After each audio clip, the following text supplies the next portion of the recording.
He had an exceptional talent with a sword. There was nothing he couldn't learn, and nothing escaped his blade. He worked so hard that he even had blood stains on his palms. However, after abandoning his journey at the height of his skill, he spent 20 years perfecting his techniques with a knife and ended up becoming the best swordsman in the country. In the next scene, we see a man cutting up a fish to prepare dishes in a restaurant. The atmosphere is busy, with people passing from one side to the other and the staff shouting out the orders for each table. It's the typical chaos of an ordinary restaurant. Suddenly, something catches the eye of those outside the kitchen. The cooks also stop to watch someone with curiosity. There he was, the chef, concentrating on cutting the fish. One of the employees tells him that his cell phone is ringing. With headphones on, he didn't notice. "Oh, I should have left it on vibrate," he says, taking off his headphones. Meanwhile, he notices a notification from a game he had already uninstalled. How is that possible? He asks himself. The confusion is interrupted when someone notifies him that a guest has arrived. "For God's sake, tell them I'm not here," replies the chef, visibly annoyed. However, the guest was already entering the kitchen. He approached the chef directly, demanding an answer. "I've given you enough time to think. It shouldn't be a difficult decision for someone who spends all day dealing with blades." After a pause, he seems to correct himself. "Sorry, maybe I'm being insensitive." Then the man opens a suitcase full of money. "Here it is, an advance payment of 300 million. I don't want to disappoint you." The chef calmly takes out his knife and cuts something. "This kitchen is a very clean place. It's no place for dirty people like you." He politely asks the man to leave. What he has cut off is a large tuna hanging on the side. This makes the visitor lose patience. "You're the sword saint. What's a sword saint doing in a kitchen? Just cutting up fish." The atmosphere becomes tense, but the chef remains calm. When the visitor picks up a knife to emphasize his words, all the cooks are stunned. However, he shrugs his shoulders and starts to leave, but not before issuing a warning. "Don't think you've got rid of me so easily. I'll come back and talk to you later." The chef took a break from work to smoke. While he was out, an employee approached him and commented, 300 million. "If it were up to me, I would have accepted." The chef calmly replied, "In my life, I've only cut off fish heads. I've never been a bandit." The official laughed and teased, "So you only have a reputation? You've never cut anyone's throat. Take the money. Scare the person. I don't know. Do something with the knife. Then open a store. Buy a house. Everyone deserves to live like a human being." "Right," the chef replied without hesitation. "It would even pass if it were a billion." While they were talking, the employee noticed that the chef's cell phone was full of notifications. "Are you full of girlfriends?" he joked. The chef shrugged and replied, "Not at all. It's just a boring game." "Ah, it's that divine protection thing, isn't it?" "Yes," he confirmed, "but I've been out of that game for a long time." Before they could continue, another employee called the boy over to clean the kitchen. The chef, for his part, became pensive. He remembered when he was young and his family had gone bankrupt. Since then, he had worked tirelessly to survive, to live like a human. Perhaps he had focused too much on making money, he thought. Looking at his phone, he wondered why so many notifications were appearing. Had he reinstalled the game without realizing it? Perhaps he had done it while drunk. In any case, he decided he would delete it again. While trying to clear the notifications, he accidentally clicked on one of them. The Divine Protection game started to open, bringing a wave of nostalgia. The soundtrack transported him to another time, and he noticed that the female characters were still as beautiful as he remembered. Suddenly, the cell phone started to lock up and a bright light burst from the screen. In the next scene, the employee who was talking to the chef returned to the kitchen, calling out to him. "They're calling you," he shouted, but got no reply. The chef had disappeared, and everyone began to wonder where he was. He must have gone to the bathroom and forgotten his cell phone, someone joked. The cell phone,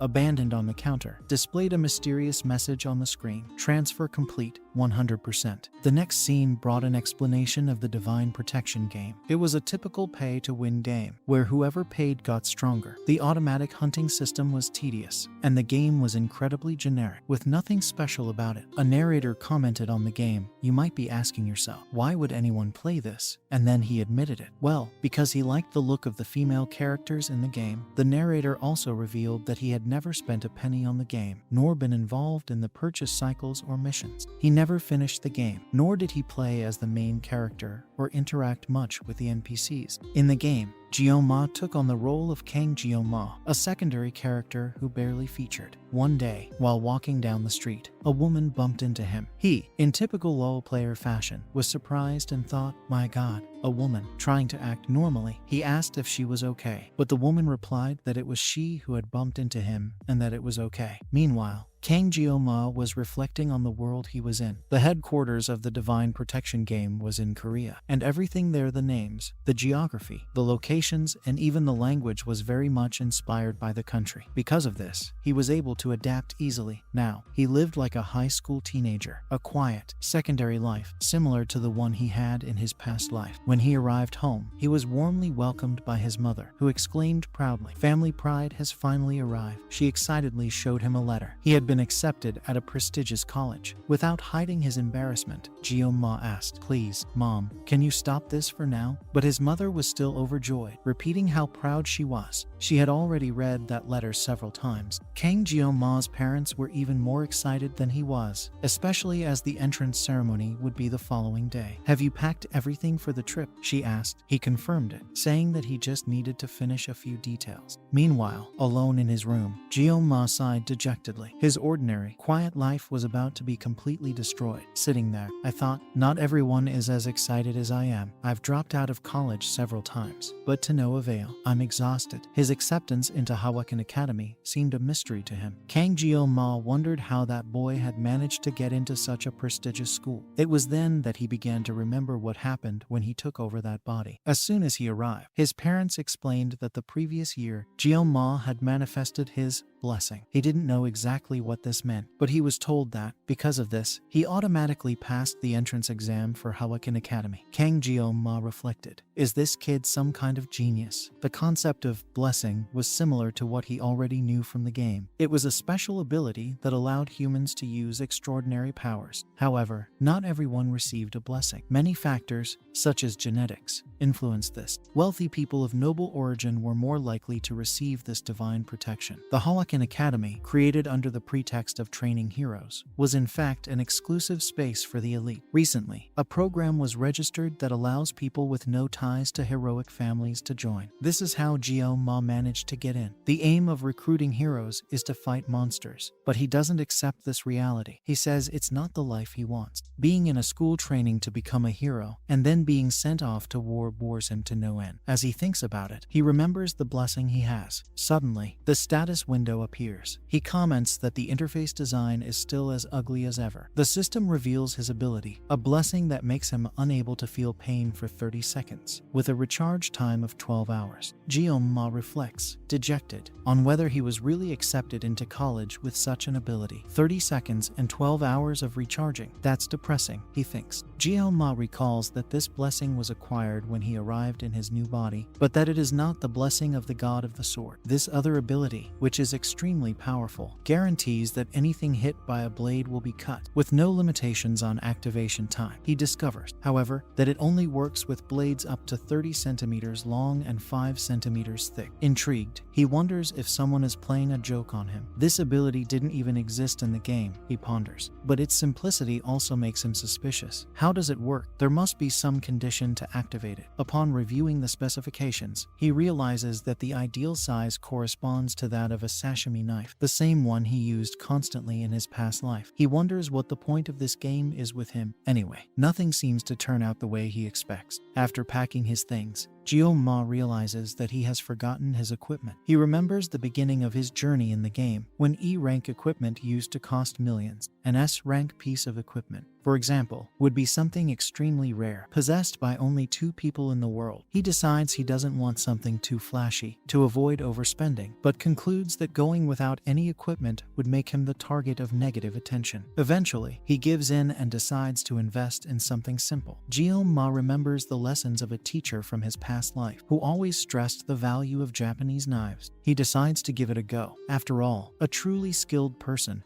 never blames the equipment. The next day, he presents himself all dressed up, ready for his first day, carrying his luggage. An onlooker stares at him, puzzled, trying to understand what he's carrying. It is then revealed that Jeoma is carrying several sashimi knives. As he goes through an initial equipment inspection, something traditional on the first day of school. In the equipment analysis, the instructor, a man with a rigid expression, looks at Jeoma and thinks, every year there's a funny guy who tries to pull a prank. He feels the need to show authority. He slaps the table hard student says, "Do you think this is a joke? This academy is serious, and you intend to enter it with kitchen knives as equipment?" Jio-ma, however, replies calmly, "It's my equipment." The instructor hesitates for a moment, but his irritation grows. He turns to Jio-ma again. "Student, you can't be serious." Unfazed, Jio-ma retorts, "Mr. Instructor, I am a special admission, coming from an ordinary family. My family can't provide me with adequate equipment. Are you really going to continue disrespecting me for something beyond my control?" Upon hearing this, the instructor notices the label on Jio-ma's badge. The different color indicates that he has indeed been admitted as a special student. He reflects for a moment. Quality equipment is absurdly expensive. For someone like him to come from such a simple background and still be here is quite a challenge. Before he could reply, Jio-ma added, "Blaming a person for the equipment they use is immature." These words resonate with the instructor, who feels the weight of a firm and determined presence emanating from Jio-ma. He remembers the motto of a true expert: "A true master never blames his equipment." Jio-ma clearly follows this philosophy, carrying with him a confidence forged in adversity. The instructor takes a deep breath and declares loudly, "The Jio-ma student, admitted as a special, is authorized to use his own equipment." Jio-ma thanks him formally before leaving. The richer students start whispering and making derogatory comments, but the instructor doesn't allow it. "Quiet," he shouts. "Everyone's merit will be defined by their actions, not by where they came from. Got it?" Everyone replies in chorus, "Yes, sir." Jio-ma reflects.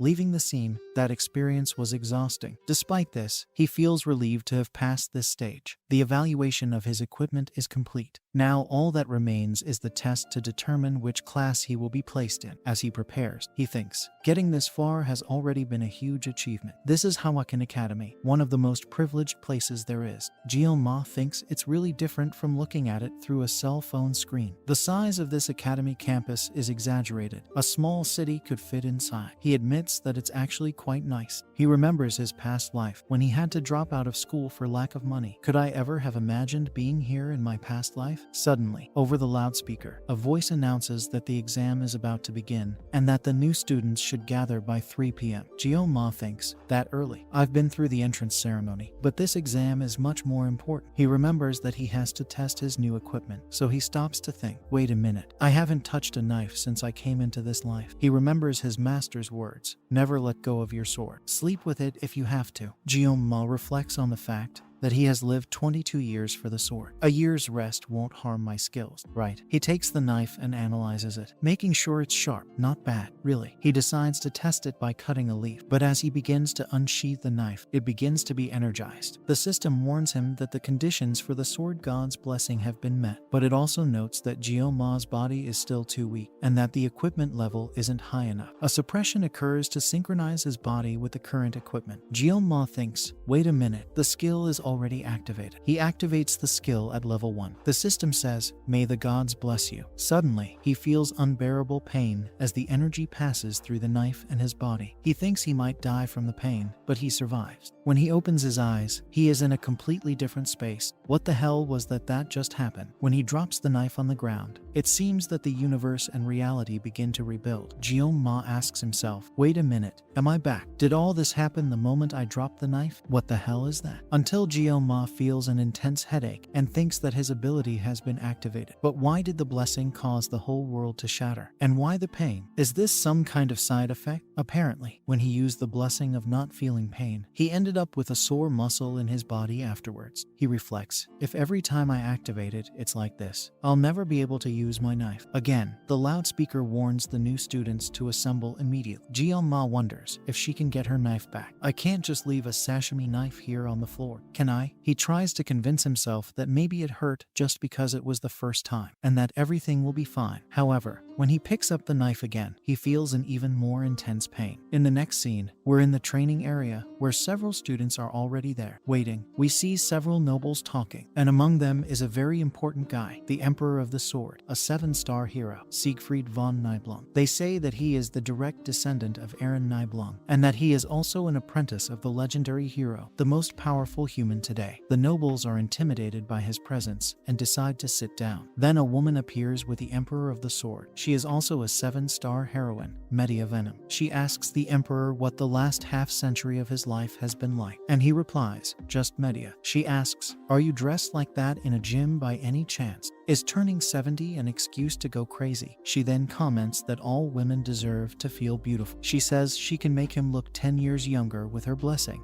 if he wants. He replies that even though she's turning 70, she still looks like a child. People should judge others by their character, not their age, he says. She replies that he's as silly as ever, just as he has been for the last half-century. He calls her an old fox, but she says that at least today's events and people are much more interesting than in their day. And she says that Sieg's granddaughter must be very pretty, right? But he doesn't answer anything, and the guys say that the match is about to start. The people go in and organize themselves there, and our Ma is quite isolated. He thinks that maybe he's the only one here alone and says that, apart from anything else, he's a student who got in by special admission. He remembers that people bully these kinds of people. Then, all of a sudden, a person walks by and makes way for everyone as this girl passes by. The boys are amazed by her beauty, and Ma says he knows who she is. She studies here too. She's Abel von Nibelung, the granddaughter of the Emperor of the Sword, and she's the main heroine of the Divine Protection game, the reason he spent so much money on it. In the next scene, we are explained a little about something called subspace, created by the legendary hero Balor. Jokwin is an alternative space from reality. The pain and experience are real, but the person suffers nothing in reality. There is no intervention with reality. Even murder can happen. The Emperor of the Sword asks if the training will take place inside a subspace, and Medea confirms that it will. She says that the school is going to do it differently this year. It's going to be a kind of battle royale, groups of 10 people, and whoever survives wins. There are no equipment restrictions either. Sieg asks if there are no restrictions, so the elite can take whatever they want inside, and Medea tells him not to mention it. It seems that the main thing this academy is focusing on these days is money. Medea says she's had a lot of headaches with this new system, and Sieg asks if she's talking about the special admission. Meanwhile, Ma stands there in awe, thinking that she really is incredible. Before, he saw her in 2D. Now that she's here in front of him, he says that people are there trying to talk to her, and he thinks that if it weren't for her, he'd be there too. Abel von Nibelung, the main character in Divine Protection. In other words, the main character in the game that you control. You're very connected to her in the end. Beautiful people always get a couple, don't they? And what's more, a student like Ma, who got in by special admission, isn't interested in that. He's not going to get involved in that kind of school life. The 3 words he has set for his new life are safe, ordinary, and protected. By doing this, he will study well, get a good job,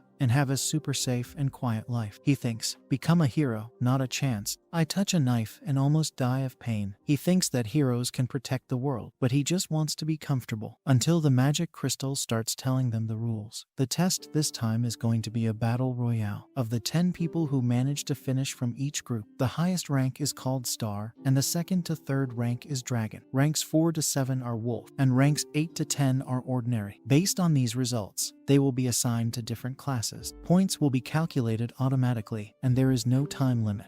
Ma then thinks that it will be very similar to the game, and his goal is to complete it quickly and not attract attention. After that, he starts to activate the spatial occurrence device, and the exam begins. Suddenly, several shadows begin to take over the entire arena, and the robot continues to speak. May the blessing of the hero be with you.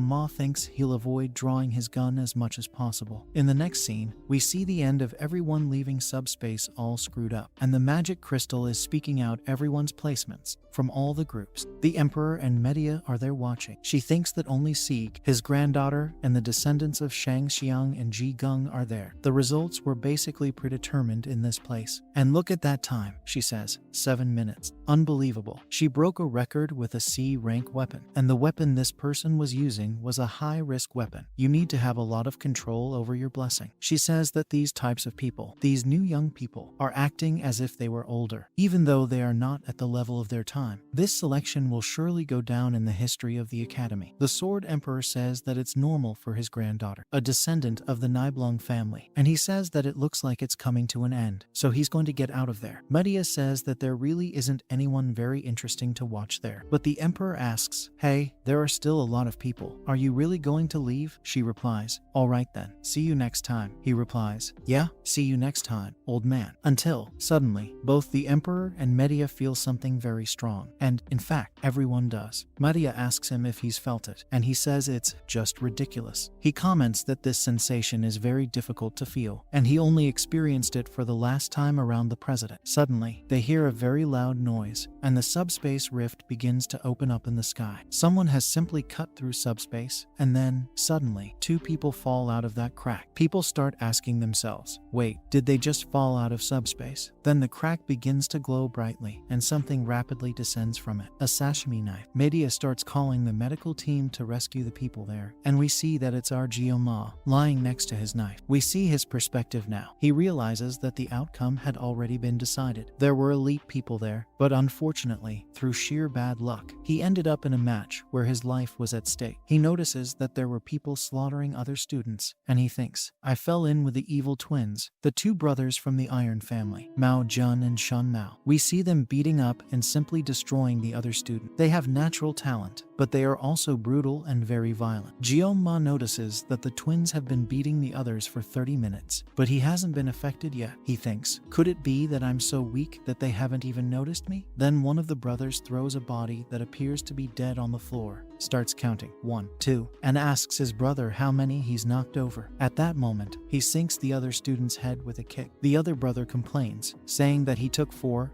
and he only took 2, but the first one replies that he left 1 for him, and we see Gyo-ma pointing at a little girl who was there, all scared, and he's alerted by this. Gyo-ma says he's been watching her for a while, and she's in a complete panic. She won't even be able to fight back. The taller brother slowly approaches her and says that she's very fond of him. He really likes a person who cries and shouts a lot. The other brother says that, even though they are twins, this taller brother seems like a pervert to him and asks if he should start breaking her in half, until Gyo-ma shows up, calling them suckers and sons of. He says that, even though it's subspace, there's no reason to go that far. He asks if they're psychopaths. Gyo-ma realizes, damn, I did that without realizing it. Then the two brothers notice Gyo-ma's presence because they didn't know he was there. They say that he's just another disgusting little commoner, and with the special admission, that makes them very happy. The taller brother says he's going to rip his head off quickly, and he says he's going to pay for his insults now. Gyo-ma keeps thinking, what do I do now? Do I use the blessing? But he soon concludes that it won't work, because his blessing only lasts 30 seconds. The brothers kept beating the other people for 30 minutes. Gyo-ma remembers his weapon, the sashimi knife, but keeps thinking that when his blessing manifests, he feels a lot of pain. He just wanted an ordinary, safe life. Half the day has passed, and he's failed at it. The brothers wonder what Gyo-ma is doing now. He slowly starts to take the sashimi knife out of his bag, and they both start laughing at him, saying that he only has 1 knife. The taller brother says, oh, this is just a little toy, but I'm going to kill you now. I'm going to start by smashing your head in. How about that? Gyo-ma replies that this is a life or death situation, and that he only has 30 seconds. He needs to think of something in the meantime. He uses the blessing that removes pain, and then activates the blessing of the god of the sword. The pain-removing blessing neutralizes the effect of the god of the sword blessing. The taller brother wonders, what's he going to do with a kitchen knife? And Gyo-ma thinks that if he doesn't cut it, he'll die. But that guy's big, fat body, is it really going to be cut by a sashimi knife? He thinks it's not a fish. It's a human. He's never cut a human and wonders why gangsters in movies always use sashimi knife. Does that kind of knife really cut people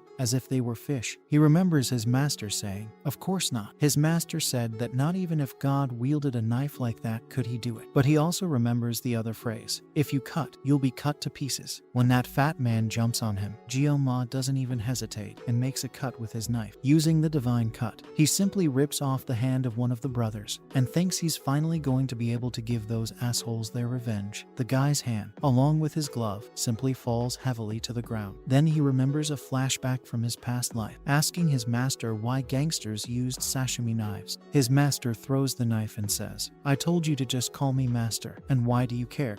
He explains that his master was an ex-gangster. He lost one of his hands during a gang action, and in order to make people happy with knives and not sad, he opened a sushi restaurant. Only he had very good knife skills. Gyo-ma asks, but why? In this kind of movie, does everyone get so hooked on this kind of knife? Does it really happen in real life? The master replies, if you stab someone with a very large kitchen knife, their skin will quickly contract. Do you think the knife will come out easily? Now, sashimi knives are thin, allowing you to stab several times. Gyo-ma asks, what do you mean stab? Do you mean cutting? If you can cut fish, Why not people? The master replies, the fish is already dead. If it were alive, you wouldn't even be able to cut a loaf of bread. He then says that the boss must have no talent, because in the cartoon, and the master interrupts him, grabs him and says, cartoon? What cartoon, kid? And slaps him upside the head. You think that's how the knife works? Huh. Gyo-ma starts hitting him on the back. And now, meanwhile, in the present, we see that the guy's arm is cut off like butter. He starts screaming and wailing, saying that his little arm has been ripped off and that it hurts. Then he gets really scared of Gyo-ma and shouts at him to stay away, starting to run away from him. Meanwhile, his brother is simply shocked by everything that has happened, while the taller brother is there, crying and asking his brother to help. When he goes to shout for help, his head is simply cut in half, and his brother, who is still alive, doesn't even react. Next to him is the other half of his brother's head, cut off. Finally, he reacts, starting to scream, while Gyo-ma just stands there, possessed. The brother who's left alive thinks, alright, your brother's not dead. This is subspace. But who is this guy anyway? He just cut a head in half with a knife. He thinks he has to be very careful with that knife. The brother also thinks that his brother only lost the fight because he was irresponsible. So he grabs his brother's fallen arm and steals his glove. Now he's going to use both of them. He uses the Blessing of Resolve, which increases his defense and jumping ability by 200%, as well as increasing the power of his punch. He says, now I have 3 benefits at once. The fat man then says that it doesn't matter where Gyo-ma got the knife from. Not even an S-rank weapon can penetrate his defense. But Gyo-ma was counting down the 30 seconds, and he was currently on 21. The fat man takes advantage of the gap and attacks him, saying that he's whispering and not paying attention to the fight. He says he's going to smash Gyo-ma's head in, and he's going to die now. But Gyo-ma keeps counting. 7, 6, 5. Meanwhile, the fat man is thinking, bloody hell, what's happened? Because he's on the ground with countless knives stuck in his body. 3, 2, and when the fat man dies, time runs out. The system warns that the effect of the blessing of pain is over, and Gyo-ma starts screaming a lot while holding the knife. Gyo-ma slowly starts to open his eyes and asks, are you in hospital? When he tries to get up, he feels intense pain until a person quickly passes by his room just to see if he's awake, telling him that he's finally awake. After that, Gyo-ma thinks he has seen a face he never thought he would see. The person who, 50 years ago, decimated the Demon King's army and his partner, who made it all happen, 2 heroes from 7 stars, right in front of him. Humanity's strongest,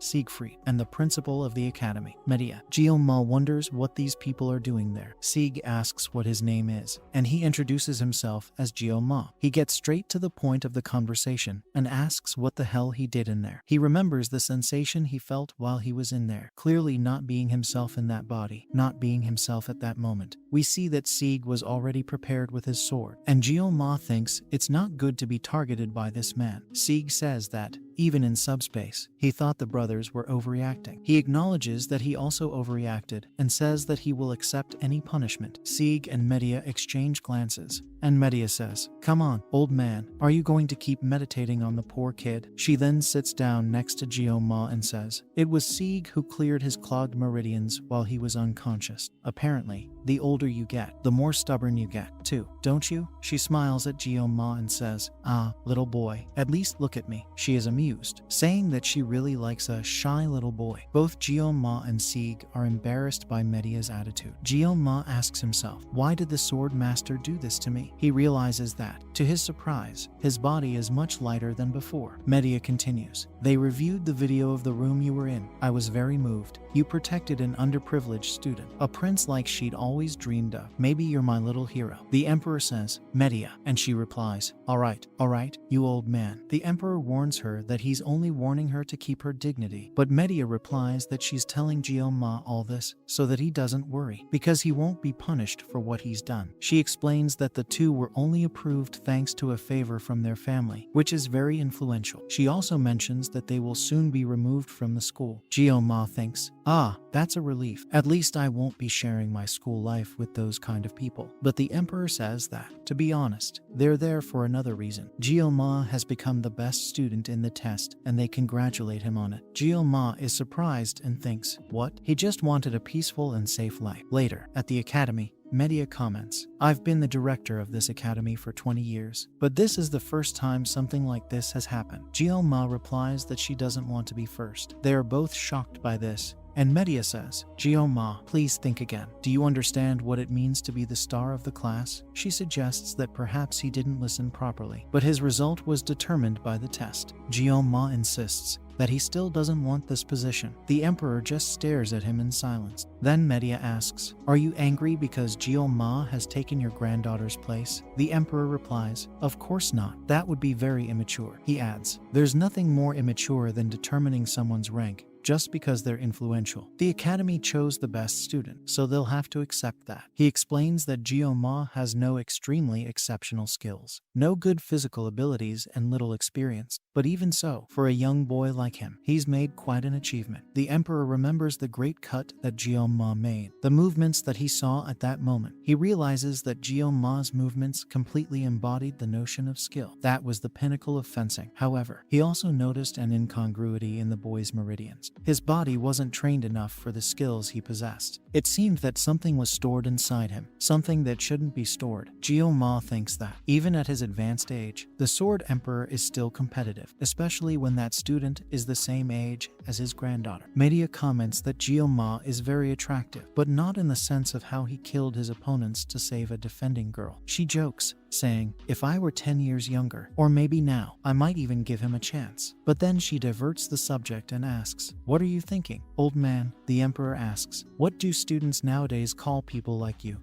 Media replies, provocatively, "Why don't you use your brilliant head to think? What do you think people call leaders like me?" He simply sends her a quick reply, causing her to slam her cup down on the table, visibly annoyed. In the next scene, Geo-ma is going to his class, the wolf class, and remembers why he is there. Media had told him that he would be in the wolf class, but Geo-ma asks, "Headmistress, I want to be in the tiger class. Is that okay?" Media replies, "Of course not. If the best student was there, the school would lose credibility. Being a tiger is not allowed for you." She explains that, in return, she would keep his secret, thinking to herself that, if he were sent to tiger class, the academy executives would be all over her. Geo-ma thinks that his idea was to complete his studies safely in a lower class, rather than battling in a higher level class. The wolf class is still within his plans, but when he enters the room, all eyes are on him. That's because he knocked on the door, and when everyone finds out that he's special admission, they just ignore him. Geo-ma thinks, "People ignored me.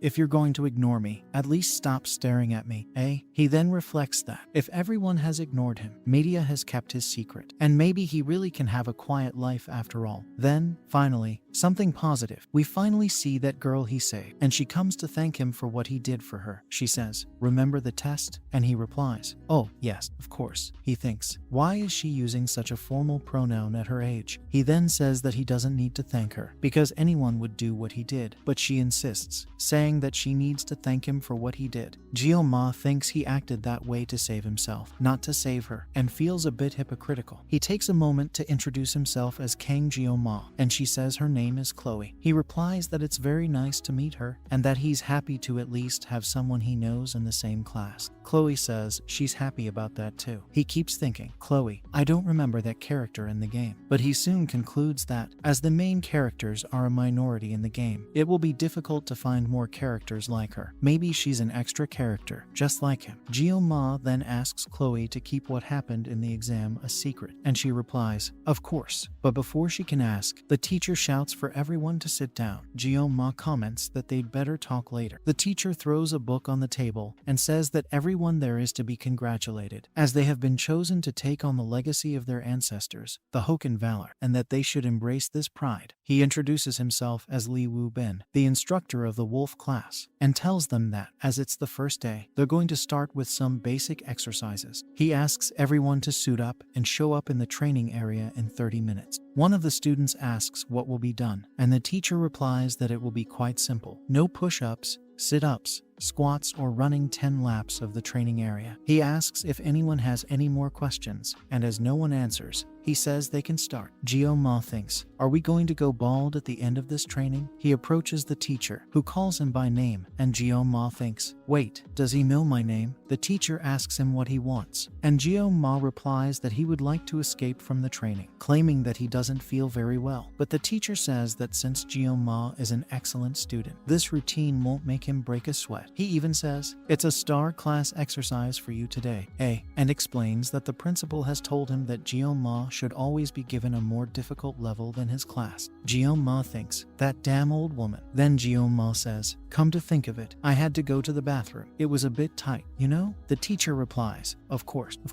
As expected of a good student like you, I'll wait for you there. In the next scene, we see Jeon-ma running, but he's further behind than everyone else. He thinks, I can't take it anymore. I can't feel my legs. I'm practically dying. He continues, 1, 2, 1, 2, until Chloe appears beside him and asks, are you all right? You don't seem to be. Jeon-ma replies, no, I'm fine. She then asks, how many laps have you done so far? He replies, I don't know. About 5 laps. She says she's done 7, and he's shocked. But Chloe motivates him, saying that he'll make it in the end. She runs out ahead of him, and Jeon-ma thinks, that damn test is what screwed me. In the next scene, in Jeon-ma's room, we see several bottles of water on the floor. He's finishing one more and thinks, this is shit. 1 week at the academy, and I've already faced so many problems. He remembers the first time he was in the cafeteria. He was already in the queue asking for food, starving. And he thought, hey, why is there a ticket machine here? Isn't the meal free? He tells his aunt in the kitchen to get his food ready, because he'll be back soon with the ticket. But when he sees the price, he's surprised. On the wall, a large menu reveals that rice with spicy pork costs 50,000. He thinks, my God, why is it so expensive? Until now, he had only drunk water and eaten nothing. He throws the bottle against the wall, pissed off. He's starving at this point and thinks, his parents offered him money. I should have taken it. Now I'm surviving on the cheapest water on campus. He also remembers that he missed the complimentary dinners and curls up on the blanket, thinking that he needs to think about something to forget his hunger. Jeon-ma thinks about his blessing, and when he does, the system pops up and informs him that his physical level has risen to 12. The system also says that, as his physique increases, the sword's restrictions are relaxed. Now, the sword he uses can be 2 centimeters longer. Jeon-ma thinks that this is no big deal, but one thing has paid off. He looks in the mirror and sees that he's much fitter. He comments that it looks like all that training wasn't a waste of time. He also thinks that perhaps this is because the sword master has freed up his meridian points, and that, at this point, evolution is essential for him. What's more, his blessing is evolving, meaning he doesn't have to be stuck with a sashimi knife forever. If he keeps evolving, he'll be able to use a real sword, right? He looks at his little knives and thinks that he was too embarrassed to hold those knives at the entrance ceremony. And now he's holding a sword, even though he's in a lot of pain. Could this be the result of the blessing? Jeon-ma asks himself, why am I proud of myself out of the blue? Until he hears a noise at the door, and when he goes to see who it is, it's Chloe. She's all nervous and shy, asking if she's interrupting his break. He wonders what Chloe is doing here, but she says no, she's not interrupting anything. He was just lying down and asks how she is. Chloe replies that she hasn't seen him for a week and that he didn't show up at the cafeteria. She asks if he's feeling well, and Jeon-ma replies that he just doesn't eat meals prepared by other people. That's all. In fact, he loves food. He's very hungry. Chloe says she understands, and Jeon-ma tells her not to worry about him, saying, okay, Chloe. She shyly says that she'd like to ask him to join her for a drink, if it's not too much trouble. Jeon-ma then replies, then let's go. Is that what you're suggesting? Then I'll go with you. He says he's decently good at cooking. You know, Chloe runs off after him, and Jeon-ma, all happy, thinks he's finally going to eat. He then asks, where's her dormitory? In the next scene, at night, we see Chloe finish eating what Jeon-ma has prepared, and she says it was delicious. He happily replies that he feels very honored to hear that. She comments that he made the food very delicious and very quickly, and also says that she's never cooked fish before, and that she's never tasted it before. Jeon-ma says she's going to check the fridge and comments that she really likes fish, doesn't she? She replies that she does, because she was born and lived on the coast. He says that's great, because preparing fish is his specialty. Jeon-ma thinks he's finally going to be able to do something good without his hands hurting, and says he's going to reminisce a bit by cutting up some sashimi. The big problem, however, is his blessing. He's going to take a kitchen knife and activate it, but it won't work. He then asks her if she has a bigger knife than that. She then catches his eye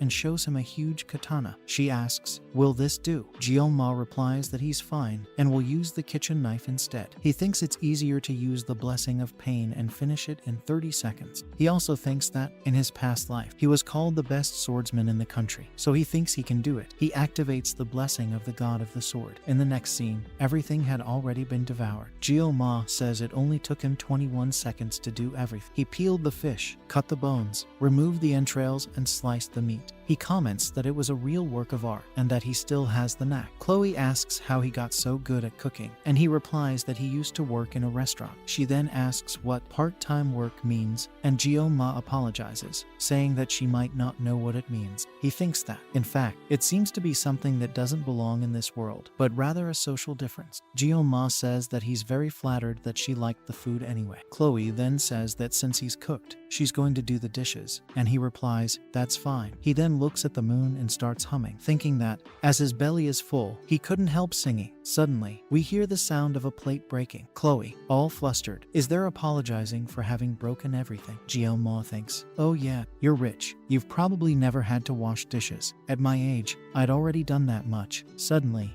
a book falls from one of Chloe's shelves. It appears to be a diary with some writing and drawings. Jio-ma asks if it's her diary and notices that her handwriting is very cute with stickers. He comments that he should put it back and starts to look around. He thinks she's kind and cute, but soon comes across a page that talks about him. It says, I love you over and over again, about 80 times, which leaves him completely surprised and thinking, oh my god, now it's gone. Just then, we hear a plate breaking as Chloe turns around and asks him if he's reading her diary. The next scene explains that heroes are respected for killing demons, which increases even more when they gain a global reputation. However, in the name of this, some factions abuse the weak, using their authority to punish. To deal with these types of people, one family had to lead, and this family preferred to work in the shadows. The name of this family is Auditor de Sicily, who takes care of these murderers by working in the shadows. Those born into this family have their emotions and minds trained to the maximum from a young age. Emotions are severely restricted, and everyone undergoes extremely severe training. We see a scene of Chloe observing this training. She holds a katana, and the narration explains that all the people in this family are molded to be killing machines. Many of the girls end up with blood on their palms. We then see a scene of Chloe's grandfather telling her that she shouldn't underestimate her abilities as an assassin. She heard these words several times until she consciously accepted that this is who she is. The training has completely distorted her nature, creating a large shadow in her heart. Her identity had worn away, leaving only a few traces of emotion. And at that age, Chloe entered the Hawakan Academy, where students were allocated to classes according to their aptitude. Although a student's talent was incredible, the members of the auditorium family, who thrived in the shadows, were assigned to the common class by decree of their own family. That was the agreement between the family and the academy. It had to remain undetected. During the 3 years of her childhood, the family had already completely eliminated the freedom of any individual born there, so Chloe accepted her fate as an assassin and didn't protest. In the end, nothing would change that, or so she thought. Until she met a boy. She remembers the scene of Jio-ma cursing those assholes, calling them psychopaths while trying to save her in subspace. She wasn't supposed to feel like she was going to die. It wasn't a real death experience, but Chloe felt it, even though her destiny was already predestined to kill. She had long since given up on meaningless fights. She had been trained to do that, to kill who she was supposed to. In the end, nothing would change. That was fate. But, of course, something could happen to surprise her. A sunlight that penetrated the misty clouds of her life. A sensation that burned from the inside out. A sword used voluntarily, unlike hers. A sword of self-defense. A sword used for its own sake. At that moment, she remembered that she had once hidden a book she loved under her pillow. A tale about a princess and a prince who saved her. Then she found her prince. That narrative materialized before his eyes. His chest tightened and his heart began to beat harder. Without meaning to, those feelings came to the surface. She felt that this was love. In the next scene, we return to the present, with our Jio-ma staring at her. She was looking at him with an evil eye. He stood there, a little miffed, but remained silent. He thought that, at that moment, he was screwed. How would he get out of this situation now? It was the first time he had faced something like this in his teens. Nobody liked him, and he should have realized that. Obviously, she was feeding him, so he spoke up. Chloe, it's beautiful tonight, isn't it? Have you seen the moon? You've made me a very happy person, giving me food and all. I just think it's time for me to go. You know, I'll see you tomorrow. She asked if he had seen her, and he looked at the diary. Oh, this book here? Ah, that must be the book you used to study, right? But she answered, the diary. And Jio-ma thought, oh, does she have eyes behind her back? How did she see? She stopped talking so formally now, and Jio-ma realized that she was becoming a completely different person. I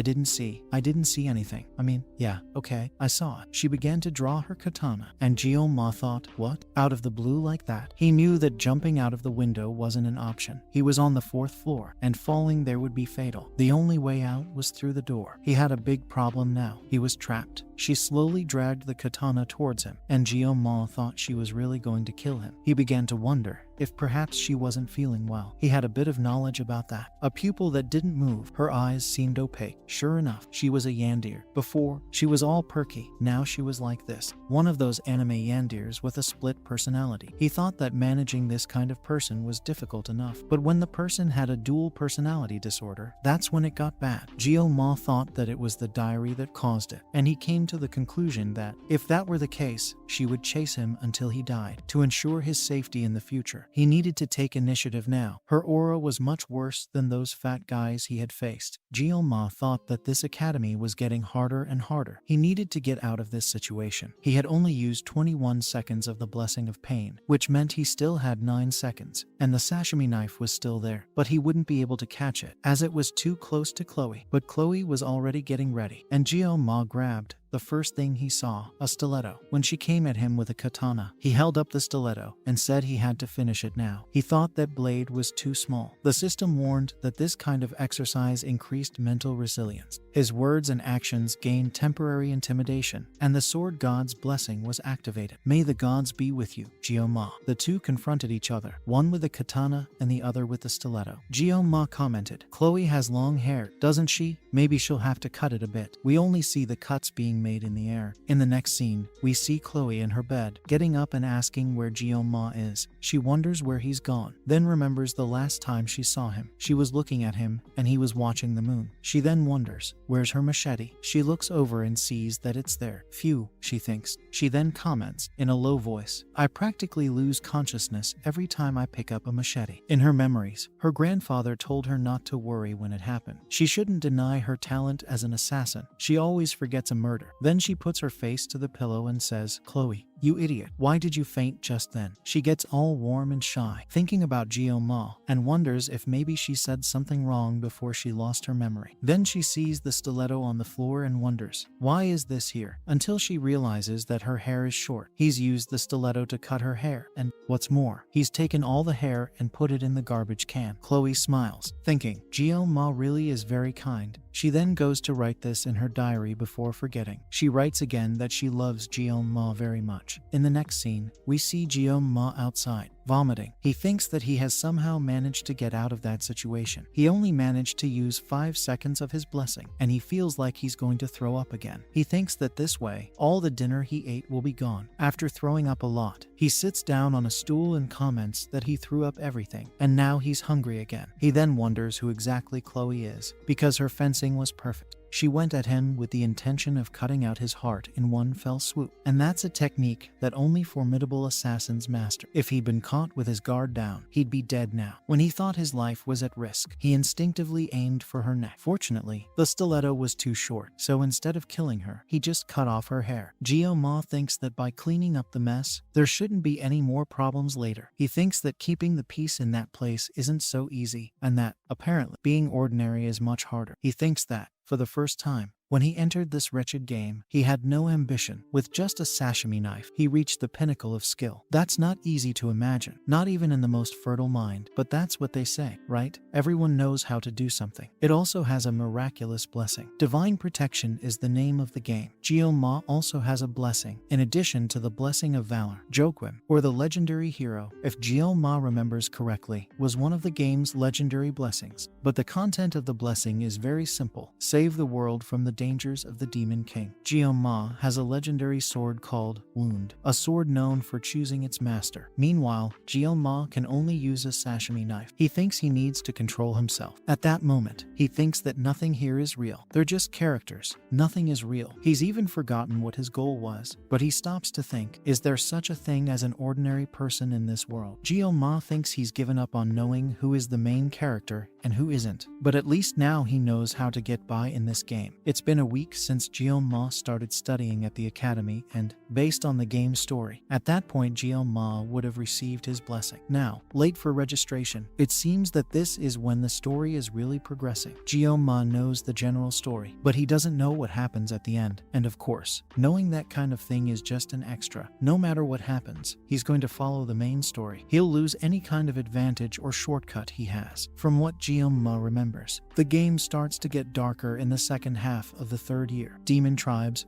and that sort of thing, all chasing after Jeon-ma, causing the academy to have to take action against the demons. This escalates a lot, and in the end, a war breaks out between humans and demons. As a result, the game becomes a cliché. He remembers, in his past life, thinking, what an abrupt turn of events. At first, he was having a quiet school life as he wanted, but suddenly everything started to deteriorate. After that, he deleted the game, but just thinking that a war is going to happen in this world. Will he die in it? No, he doesn't want that to happen. He still has 3 years to prepare. Right now, he needs a more realistic goal. He needs to get stronger in order to survive. Jeon-ma thinks that the vast majority of stories have a happy ending, doesn't he? So he doesn't think he'll do too badly. He just needs the strength to protect himself, so he doesn't die during the war. But he's going to train as discreetly as possible. If he shows up too much, he might have to take part in the war on the front line, and he needs to avoid that at all costs. In addition, he needs to restrict his use of the blessing of the sword god, because it becomes very powerful, but the stress on his body isn't worth it. Then he starts analyzing the system screen, looking at its abilities. He thinks, why is there so much new and different content here? Body, mind, and equipment appear in the game. But what is this assimilation? And what are those 3 question marks he's seeing? Until Jeon-ma presses on the system screen, but is told that the conditions have not yet been met for him to be able to access it. However, he doesn't think this is important right now, because another question arises about the gift he received. But beyond that, he needs physical training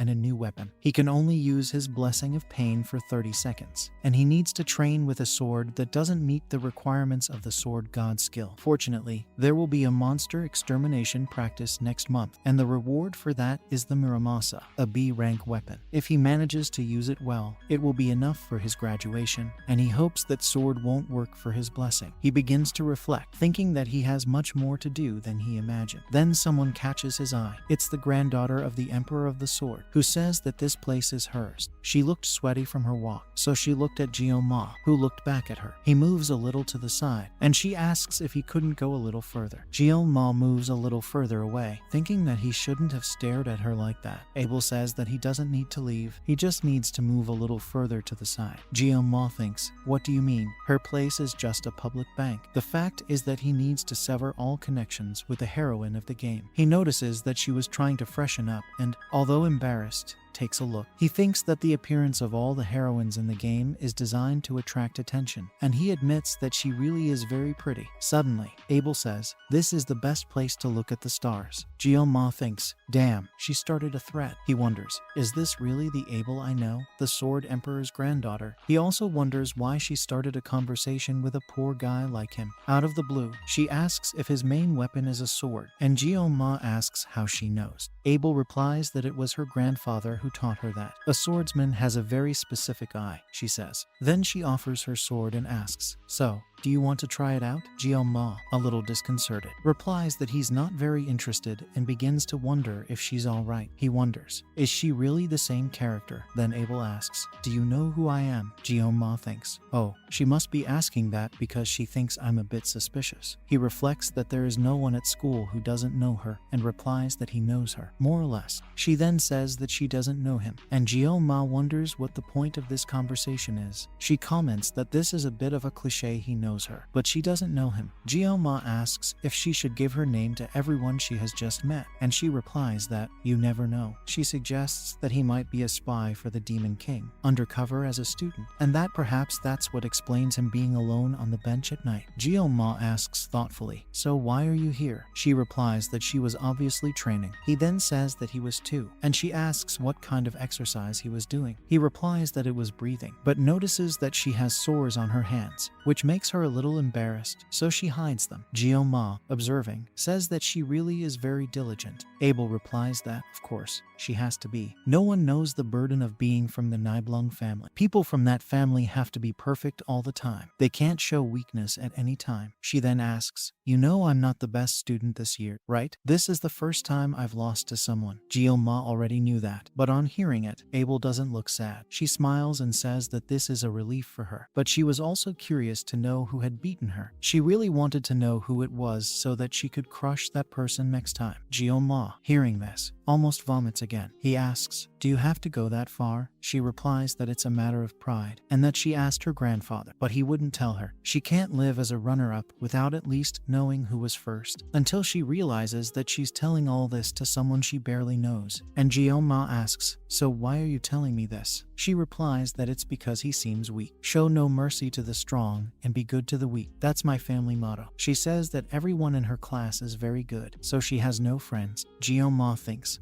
so that's why the Geo-ma in the game hates her. Then she stretches and says she's going back to her room. She turns around, but then stops and asks, "So, are you going to say your name or not?" Geo-ma replies that she doesn't feel like it. And in the next scene, the next day, in class, Geo-ma thinks that her school life has calmed down a bit in recent days. Chloe has quickly made other friends in class, so he pretends to be busy and avoids looking directly at her. When Chloe's new friends find out that he's a special admit, they start teasing him, but he doesn't mind at all. What's more, he wasn't the only special in the class, and these people also avoid interacting too much. Come to think of it, being in a lower class was definitely much better for him, because at this very moment in the game's history, the Star and Dragon classes are making alliances, or rather factions. Geo-ma, even though he's not in either of these two classes, feels lazy just thinking about it. But he thinks that, at least now, he's eating. The principal gave him an unlimited card, because he was the best student. That's his faculty membership card. He hasn't been able to express his gratitude to the principal yet, because he hasn't met her since. From that moment on, he really liked her and thinks he deserves it, since he's doing everything he should as a student, but he's still not making much of an impact on the academy scene. Now all he has to do is spend the next 3 years the same way, and he'll get the future he wants. In the next scene, during the teacher's lesson, he explains that 700 years ago, during the first war between humans and demons, the hero Joquin Balur, feeling the need to create heroes for the next generations, founded an academy with his 7 disciples. The teacher warns them that this subject will be included in the exam, so they'd better familiarize themselves with it soon. Geo-ma thinks he knows more or less about this story. The hero and founder of the academy, Joquin Balur, fought against demons and the commander of the first demonic army, also the right hand of the demon king, Lycan. He fought and emerged victorious from that battle. We see a scene of 2 rays of light crossing each other, and it is said that in this battle, Joquin lost one of his arms and can no longer take part in the battle against the demon. The place was filled with screams and blood because of the uncertain victory against the demons. As a result, humans and demons reached a truce in the middle of the first human-demon war. The hero Joquin founded the Joquin Academy to take care of future generations. The professor explains that the first war between humans and demons led to the establishment of the non-aggression treaty between the two parties, which resulted in 700 years of peace. People wonder if there will be a war in the 20th century, but no one is too worried about it. Geo-ma thinks about these 700 years of peace, but Geo-ma is the only one who knows that the first crack in this so-called peace is not far away. It's only natural that everyone is used to this serenity. In the next scene, we see Geo-ma talking to Medea. He would very much like to tell her what's going to happen, but he doesn't know the consequences. She, on the other hand, doesn't hide the fact that she wants to leave the school board as soon as possible. Geo-ma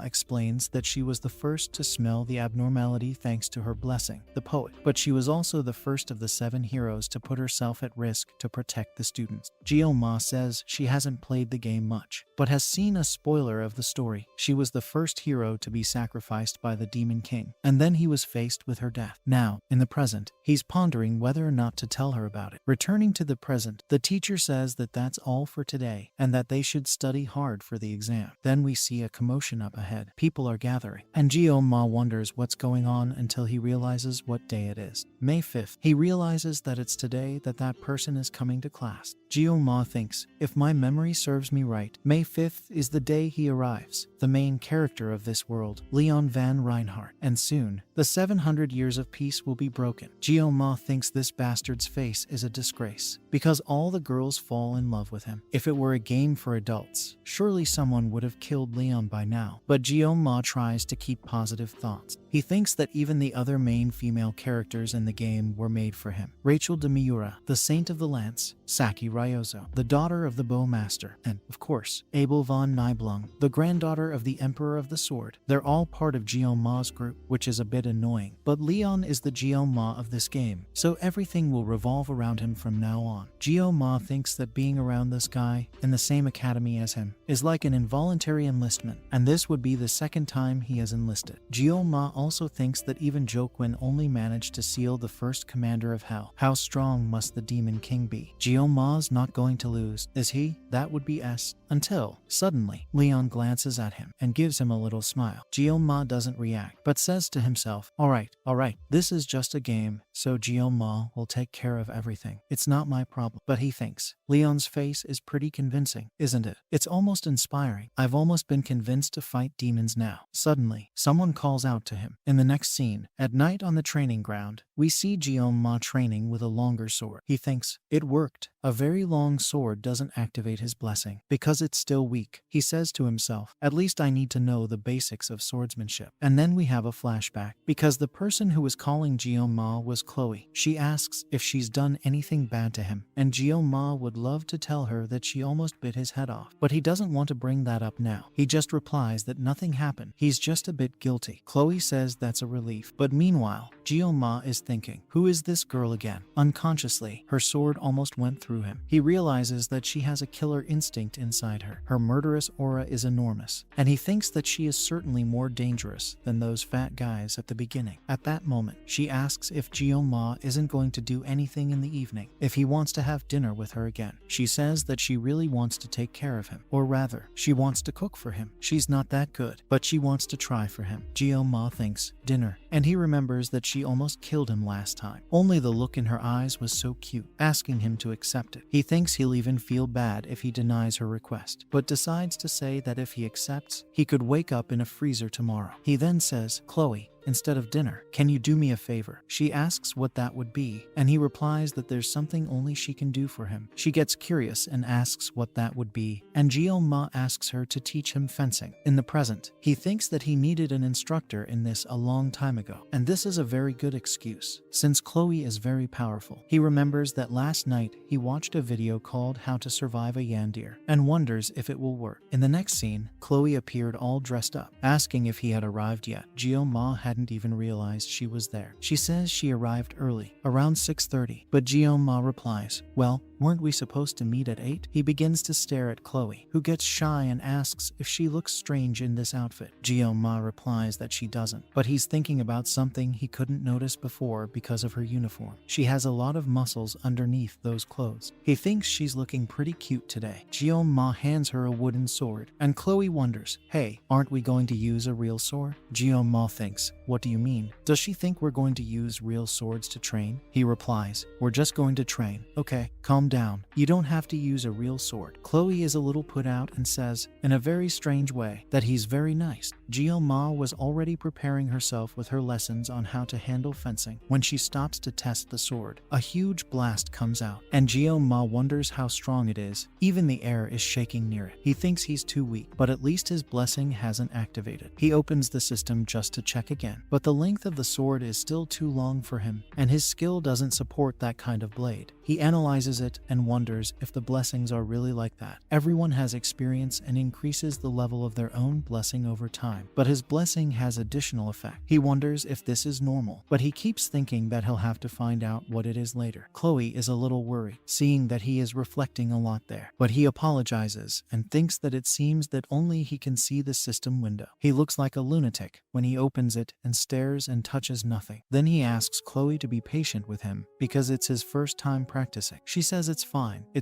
and he asks if they can finally start training. Jio-ma thinks that, in his past life, everything he learned was through practical experience. Seeing is believing. To really master something, you can't just give a little of yourself. You have to be willing to sacrifice everything for it. That's why Jio-ma adapted so well to the academy. It was because of this kind of training. As Chloe prepares, he thinks back to his youth. He can feel his palms sweating and notices that his posture looks a little awkward. But the final blow must always hit the opponent. Chloe then rushes at him unceremoniously. Jeoma thinks she has come too suddenly, and she has almost hit him in the neck. But he manages to dodge with great difficulty. He thinks she said she was going to take it easy yet, and the moment she changes her grip, Jeoma just manages to lift the sword, but with great difficulty. But he thinks he's finally got the hang of it, only for Chloe to jump up and be on top of him. He thinks she's still too fast, but wonders why she backed off just then. They clash swords. Only hers is so powerful that it cracks Jeoma's training sword. She continues very quickly, hitting and hitting him, and he thinks her attacks are too heavy. He's almost at his wit's end blocking it all, and needs an opportunity, an opening for a counterattack, but his sword is simply snapped in half. It seems that Chloe is returning to normality a little and apologizing. She tried to be as kind as she could, but ended up breaking his sword. Jeoma stands still, and Chloe wonders what is happening to him, until she realizes and is shocked. This happened because his sword broke, which made it smaller, and the sword god's blessing was activated. The system warns him that his sword has been damaged, and that Jeoma's level of humanity is dropping. He activates the blessing of the god of the sword, and the system warns him that this was due to an error. The force suppressor has adjusted Jeoma's personality. Suddenly, we see a kind of simulator of his past life. He wonders, hey, am I back in the kitchen? And sees a fish on the board waiting for him. He then thinks about which tool to use to cut it up. A cleaver. No, it's not suitable for that. A makatana. Much less. He's not going to cut a fish with a katana blade.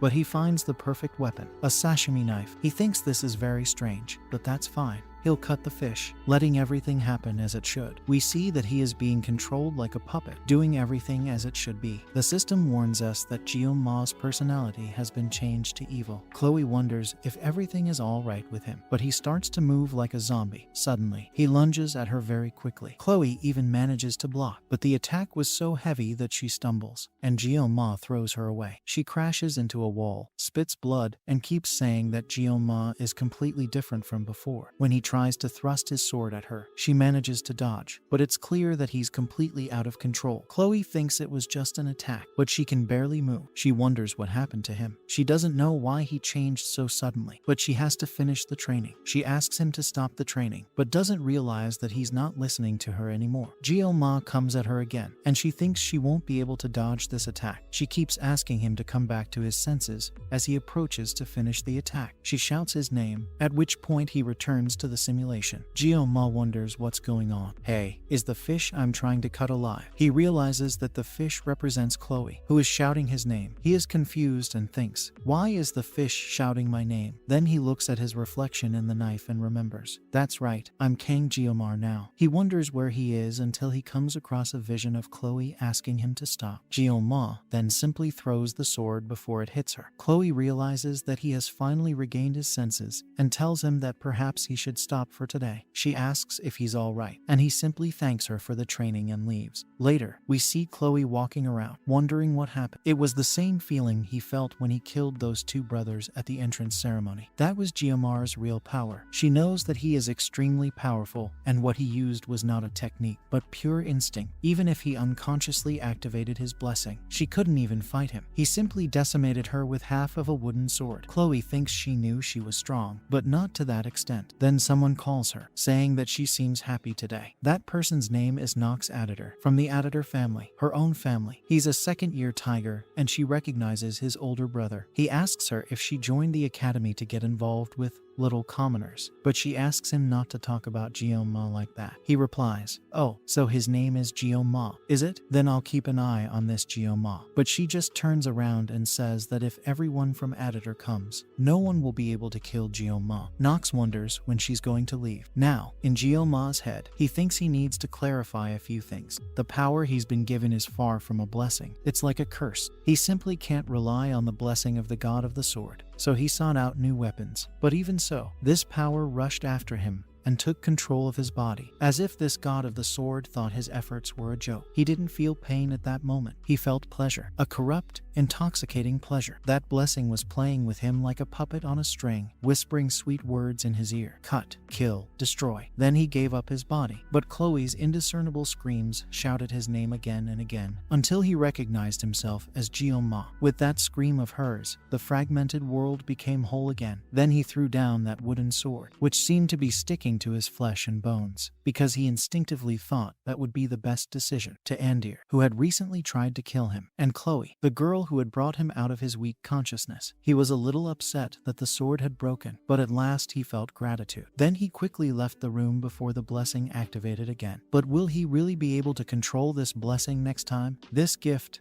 which is more like a curse, has taken his life as payment. A gift that he will have to carry for the rest of his life. He doesn't want that. He just wanted a normal life. He thought he could just take care of the little things as they came along. But he's just realized that there's something inside him, something that consumes his sense and his reason. It's not a blessing. It's a curse that wants to consume him entirely, an ability that should never have been given to him. The next scene takes place 3 days later. Lobo's class is present, and at that moment, we see Chloe talking to someone, but she's a bit despondent. She keeps wondering where Jeon-ma is, and thinks she can't even get in touch with him because she hasn't got his number or any other information. Why didn't she ask before? She even went to his dormitory, knocked on the door, but he only answered with groans of pain. She was afraid he would hate her if she kept knocking, so she left. She liked watching him from afar, especially when he was lost in thought, his chin resting on his hand. She doesn't even know how many times she has secretly looked at him in a single day. She is very careful when talking to him not to sound annoying. At first, she was attracted to him because he risked his life for her, but maybe that was just an excuse to like him. Either way, she misses him a lot. The next morning, which is very cloudy, we see the angry teacher telling everyone to shut up. He wonders if everyone is there in that prestigious school just to put on a show. As it's a rainy day, they're not going to train and are going to stay there. But the teacher is also worried about Jeon-ma, who hasn't been showing up, although he thinks his favorite student probably has a good reason for it. So he waits patiently, just like a good educator, until someone opens the door and the teacher is impressed, getting angry and fighting, until he realizes it's Jeon-ma. He has a blank look on his face, as if there's no life in his eyes. Chloe gets up and asks for him, but he simply apologizes to the teacher for being late. The teacher says it's alright. He just asks him to take his seat. The staff wonder if he's always had this aura, and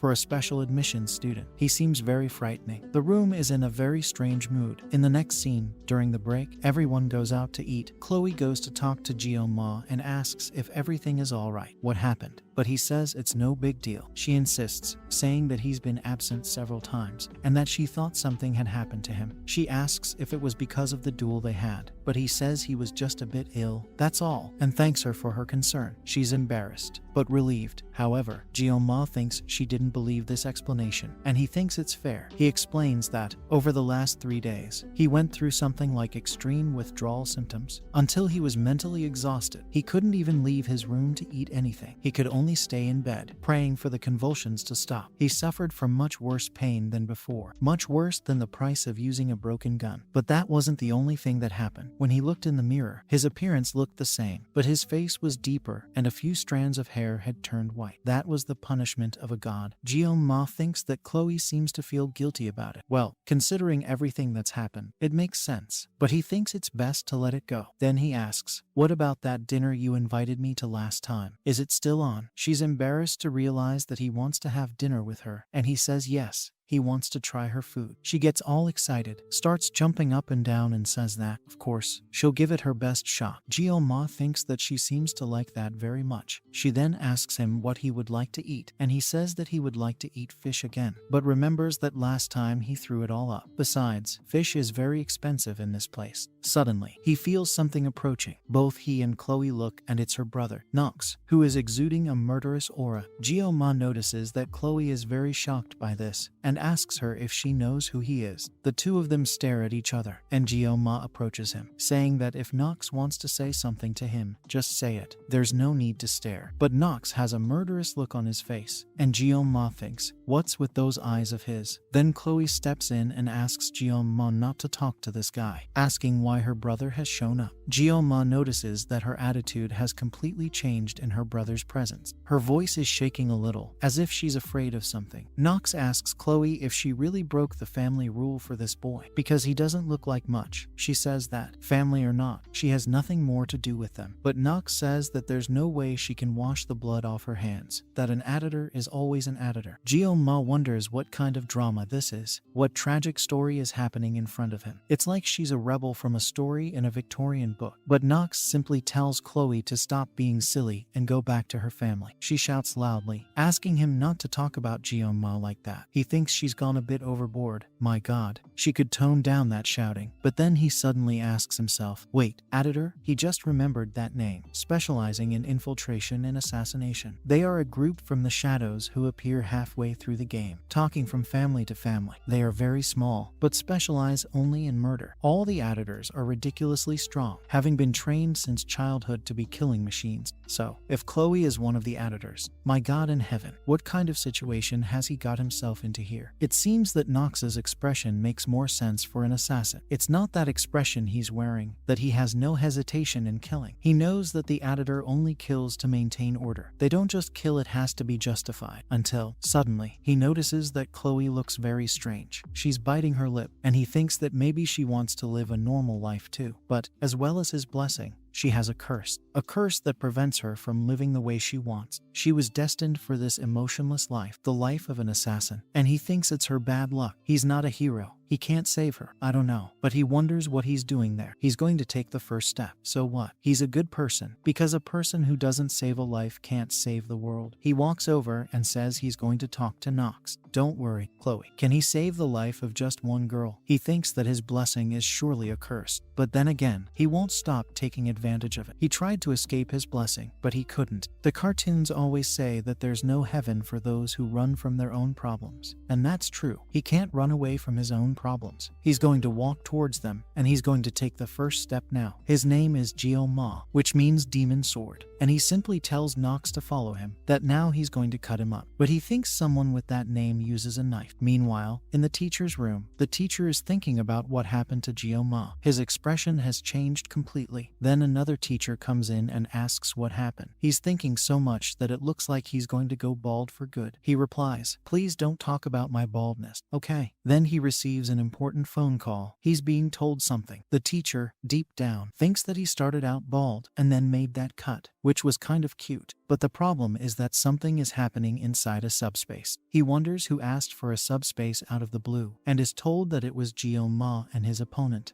Nox editor, who requested it. The professor is shocked by this. So, before the fight in the subspace arena began, Jeon-ma was reflecting. There were 15 minutes until the fight, and he thought it would be quite complex, but it was actually quite quick. The teacher told him that if he had to do it, just to be careful while doing it. He thinks he'll be fine, since this isn't reality, it's a subspace, but he could still suffer mental damage, although he thinks it doesn't matter as long as he wins. He also thinks he can hear the audience waiting for the fight. He didn't know the fight would be so exciting to watch. It's a bit ironic, because Jeon-ma didn't want to stand out. Only now he was there. Everything he did seemed pretty pointless. Meanwhile, there was another one there, crying. Please, Jeon-ma, don't do this, she said. Calm down, it's fine, replied Jeon-ma. He thinks she must be blaming herself for this. Jeon-ma tells him that she even lent him a knife and tries to reassure her that everything will be fine. Only then he falls silent for a moment. Chloe comments that Nox is really very powerful, but Jeon-ma says that he is too. However, Chloe argues that Nox is a genius with incomparable talent. In the entire history of the editor family, when it comes to the dark arts, no one is on his level. At the age of 14, he was considered a master, and today he is seen as the pinnacle of the dark arts. Who comes up with these names, eh? Thinks Jeon-ma, but he reflects that no matter how hard he tries to avoid it, in the end, that was the choice he himself made. He is destined, just as his master said, to use a blade all his life, except, of course, his master wouldn't expect him to be walking around with a sashimi knife in his reincarnation. The narrator announces that the fight is about to begin, calling the cadets to appear in the arena. Jeon-ma comments that it's time. Chloe is a little shy, a little nervous, but Jeon-ma calls her over and says that the world is full of all kinds of genius, and that's why he's going to win. He starts to approach the arena, dazzled by all that glare. When he arrives, everyone starts shouting. The audience says they believe in Ma, saying that they knew he wasn't a coward. Everyone is really looking forward to this duel. Ma is clearly very nervous. He feels like one of the gladiators of the Roman Empire, about to die in the mouth of a lion, until he looks at the audience and realizes, wait a minute, that whole class is here too. It was the top people in the school, everyone there, including Abel, who had her eye on him for better or for worse. Perhaps Ma wonders if they have anything better to do. No, then I'll be embarrassed, until Nox calls him, damned peasant. Do you want to deal with me now? He says there's no difference between courage and ignorance. How can you come into battle with a kitchen knife? Ma really feels Nox's murderous presence. He's not someone you can underestimate. But Ma responds, a true master doesn't care about his equipment. Nox is furious. I'll deal with it quickly. But first, I'm going to cut out your tongue. Ma, noticing Nox's equipment, comments that he has a lot of confidence in his own equipment too. It's not just a question of weapons. It's just 2 machetes and nothing else. But he has one of the greatest blessings in the game, the Raven's Blessing. Ma notices that Nox is holding back his killing intent, which is very difficult to do, and is also using S-rank equipment.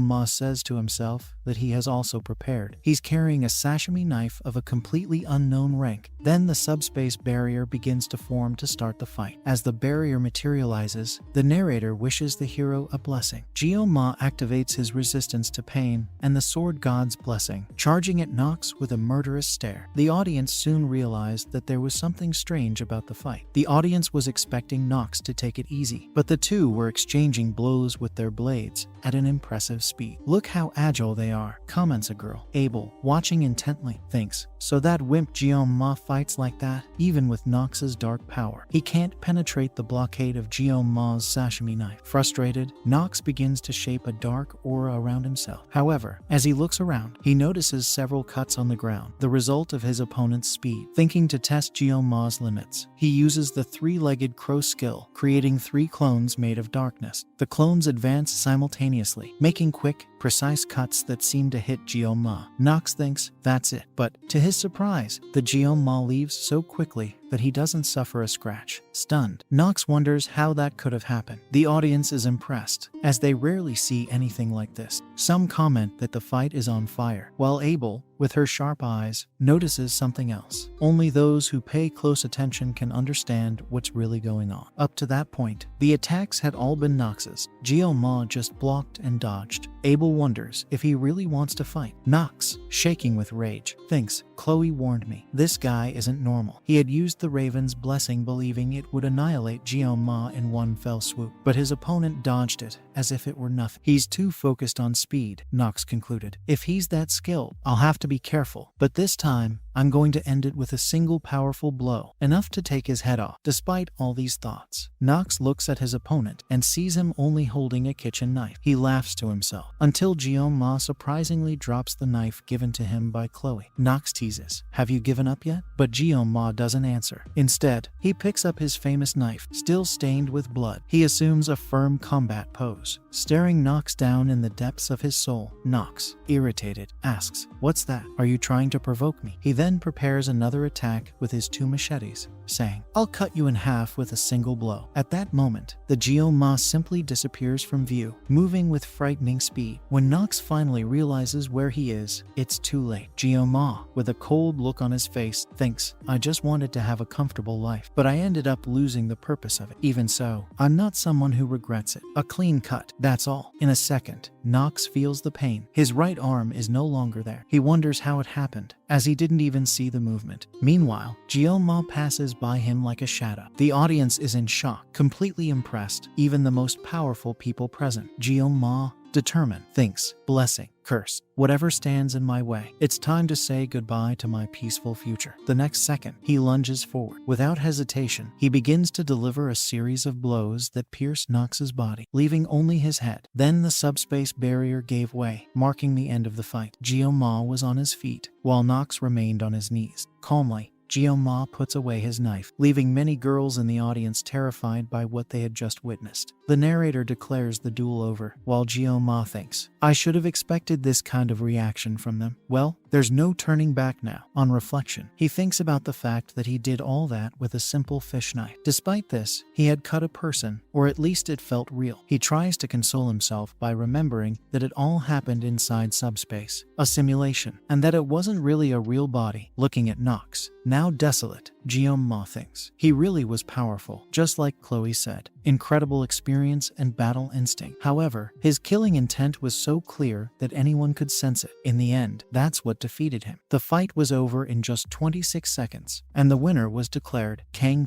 Ma. The audience erupted into screams, completely out of their minds. Everyone wondered what had just happened. Ma thought, this is shit. I'm quite popular now. Well, there's nothing I can do about it. This is the path I've chosen. I'll endure it with resilience and courage. As expected, rumors and gossip quickly spread around the school. Many were arguing, how could Nox, from the Auditor family, a born killer, lose to that freshman? Meanwhile, Abel was also reflecting on what had happened. No matter where she went, everyone was talking about Ma. She thought that what happened in the fight was shocking, especially when Nox's arm was ripped off. She could hardly believe her eyes. Impeccable fencing being executed with kitchen knives. Still thinking, she remembered a previous occasion when she had sat next to Ma and wondered who the mysterious student was who had taken first place in the exam and remained anonymous. At the time, she thought Ma looked weak and concluded that it couldn't be him. Now, however, it all made sense. Ma was the #1 student, she concluded in frustration. He really is stronger than me. Annoyed, she stood up abruptly, exclaiming, that's unacceptable. His friend, Rachel, woke up at the noise and asked, what's going on? Abel? Noticing the commotion, Abel replied, oh, sorry, Rachel. I woke you up. It's nothing. But Rachel insisted. It doesn't look like nothing. Abel disguised it, saying, I'm just a bit anxious. I think it's because I haven't trained much in recent days. But Rachel looks at Abel and comments, from the look on your face, you're trying to hide something. Go on, say it. Maybe you're hungry. Abel, irritated, replies, that's not it. Forgot your equipment at home. Neither. Do you want to go to the bathroom? No. Rachel then gives a mischievous smile and shoots. You must be that kid. Then, at that moment, Abel trembles and turns completely red, while Rachel continues, no chance. You're thinking about the boy, aren't you? You've fallen in love with him. You're just thinking about him. You can't get him out of your head. Teasing even more, Rachel asks, who's the boy who won Abel's heart? Let's look at the option. Could it be Leon, that handsome blonde boy? He's quite handsome, don't you think? Abel quickly nods. Rachel, puzzled, thinks,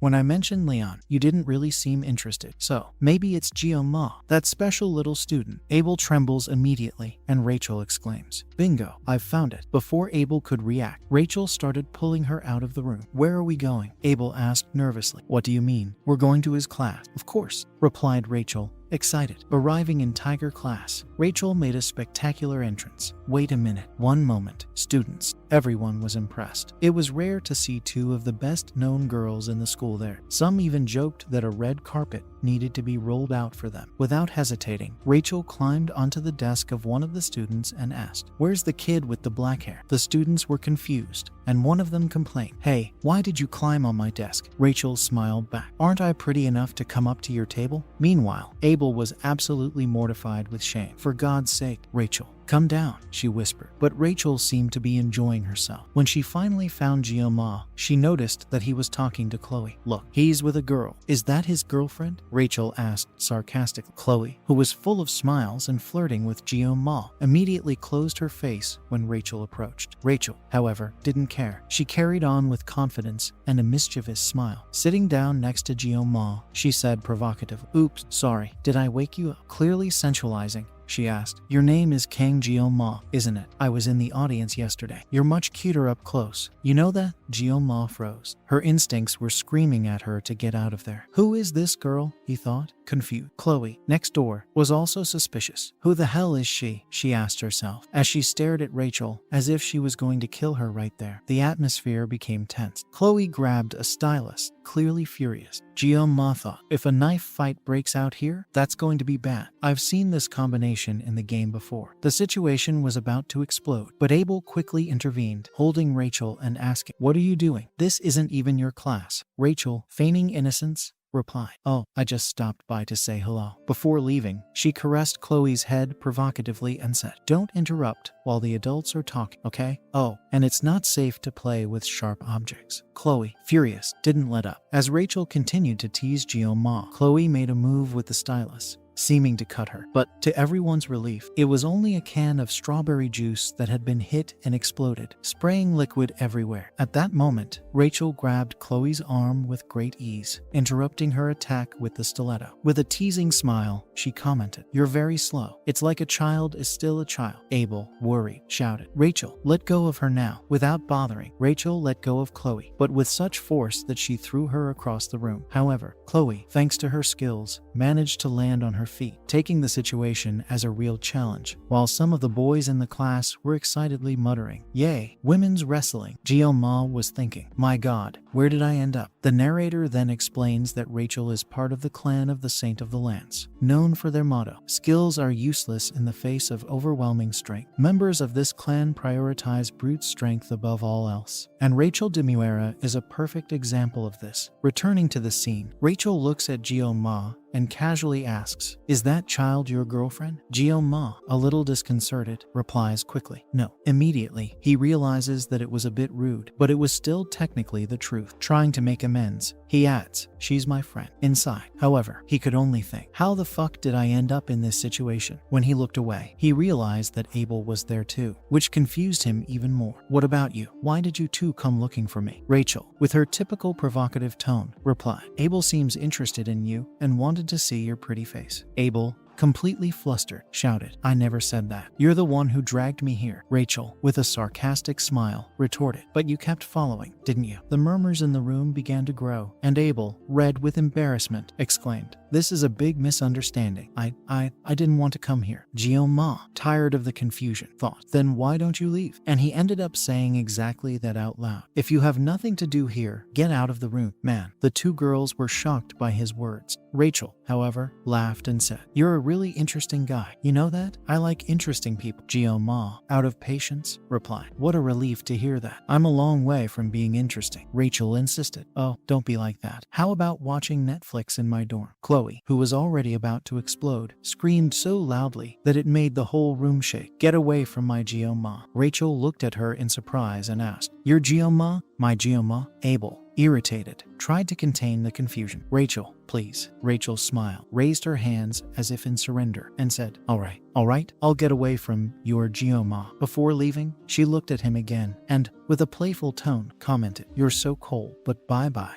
Ma, relieved and exhausted, thought, please get out of here. When the confusion finally subsided, he sighed deeply, banged his head on the table, and tried to go back to sleep. Before leaving the room, however, Abel took one last look at him, hesitating for a moment before leaving. With the room finally silent, Ma felt the weight of the day on his back. Later, back in her office, Rachel reflected on what had happened. She thought to herself, it's one thing to have a cold attitude, but those empty eyes, it looks like something died inside that kid. Rachel thought to herself as she walked out of the room, he's exceeded my expectation. He's certainly way beyond any student at this school. She hadn't gone there for anything serious, just a tease, but she ended up realizing something important. Ma had something special, something that made her think. The clan only allows its members to marry extremely powerful warriors. He could be a precious resource for me. She, who always captivated even the most incredible empress, knew that Ma had potential. He could be much more than she imagined. Passing Abel, Rachel apologized. Abel, I'm sorry. Abel, still tense, replied, you should apologize to the students in Tiger class, not to me. But Rachel just smiled and said, it's not about that. It's about Ma. I'm not going to share it. Meanwhile, in the infirmary, Knox was filled with rage. He was thinking of one thing and one thing only.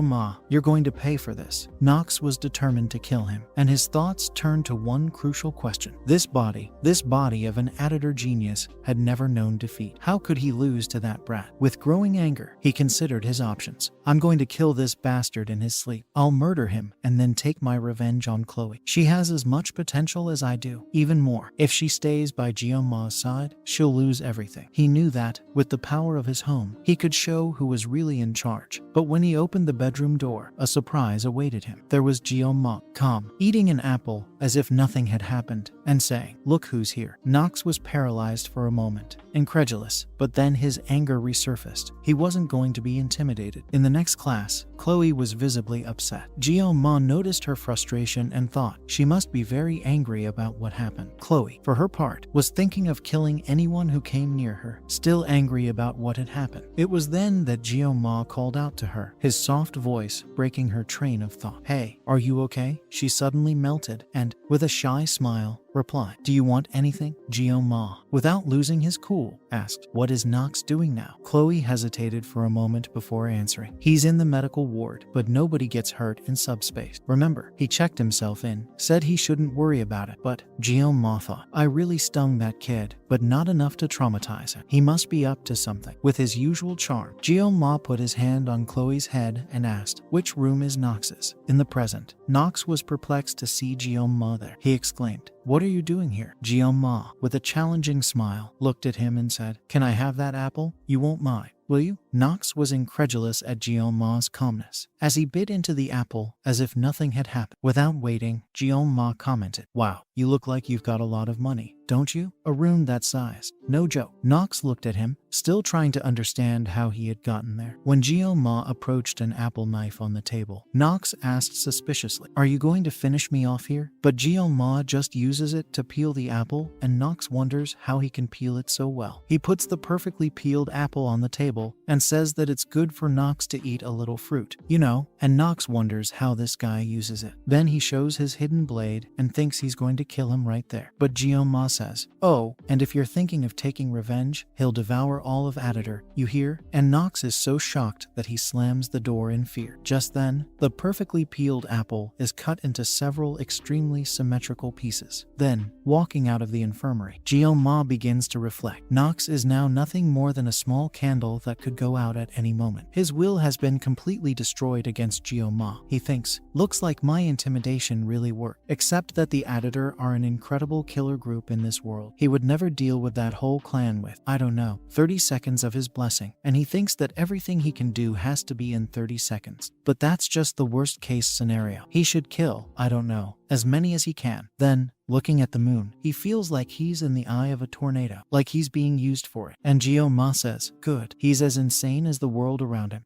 Since Nox is no longer going to be a stone in his path, he has another big problem to deal with. The girl he'd most like to avoid right now, Rachel. In the game, she's the one who approaches the main character first, and she ends up being attacked by Abel. But Jeonma thinks he should have some time to think about it, because he really needs to pass that test. He thinks, a reward. It's a reward. He needs that weapon, Murasame, the sword that lets him fight for more than 30 seconds. Then he sees the date of the test, which was already approaching. He thinks it's a test to subdue a demonic monster in a group of 5 people, regardless of their class. The school is like that, to emphasize teamwork. Although individual prowess is also very important, being loyal to your teammates counts more in this test, even if it's a bit random. It's kind of nice to make a group. He can even be carried by them. Also, the demonic creature that appears there is a merman, a demonic beast of rank D. It looks really disgusting in the game, but looking at it face to face, it has worked with fish all its life. No, they're not that bad to look at. Now, if they were mermaids,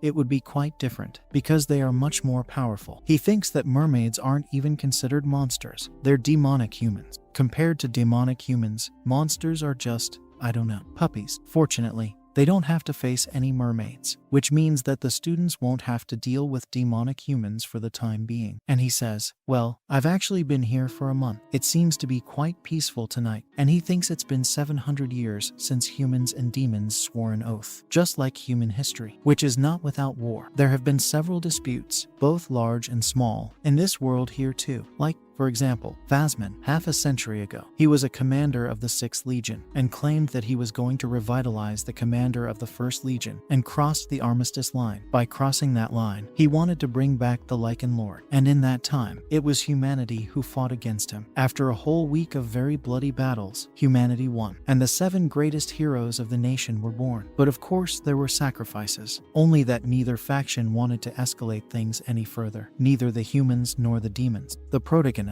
while playing the game, asks himself, come on, this guy was named the strongest of humanity when he only defeated the commander of the 6th Legion. Only since then, peace has continued, and Jeon-ma wonders, if this is peace, the more he thinks about the commander of the 1st Legion, who is sealed and not dead, the more he gets anxious. In 3 years' time, the second human-demon war will begin, and who will be in that war includes the Demon King. But then again, it won't change anything, will it? So he has to concentrate on his midterm exams and think about the future. That far ahead won't do any good, but it's really annoying. He needs to find a team, right? Except that he doesn't have many friends, and he thinks that, at the moment, he's not the most famous student in the academy. He can use that as an advantage to get a team. He thinks that living under the radar for 3 years is impossible, but it's a good idea to get a good team for the mid-year exam. He can't live such a peaceful life, but he can live a life that's not so peaceful, but still comfortable. He's changed his goal only the next day. In class, with so many people around him, no one has invited him to the group, and he thinks that's bad. Could it be because he picked on poor Nox? He thinks he lacked restraint in the fight and ended up scaring everyone, and he thinks Chloe is like him. She must also be considered some kind of intruder in this place. Jeon-ma asks her, so, are you without a group too? And she says she's alone. Jeon-ma asks her if she's okay. He's used to it, but she doesn't have any friends. She says it's fine, and Gar invites her into the group. But they still need to find 3 more people. Chloe says it sounds great, and Jeon-ma thinks she's very happy about the news. He thinks that, considering he only has 30 seconds of real combat, Chloe on his side is like a whole army, until someone comes in screaming and breaking everything, and it's Rachel. Obviously, she wanted to gang up on him, but he's like, shit. He asks what she's doing there again, but Rachel says she's finished talking. Hey,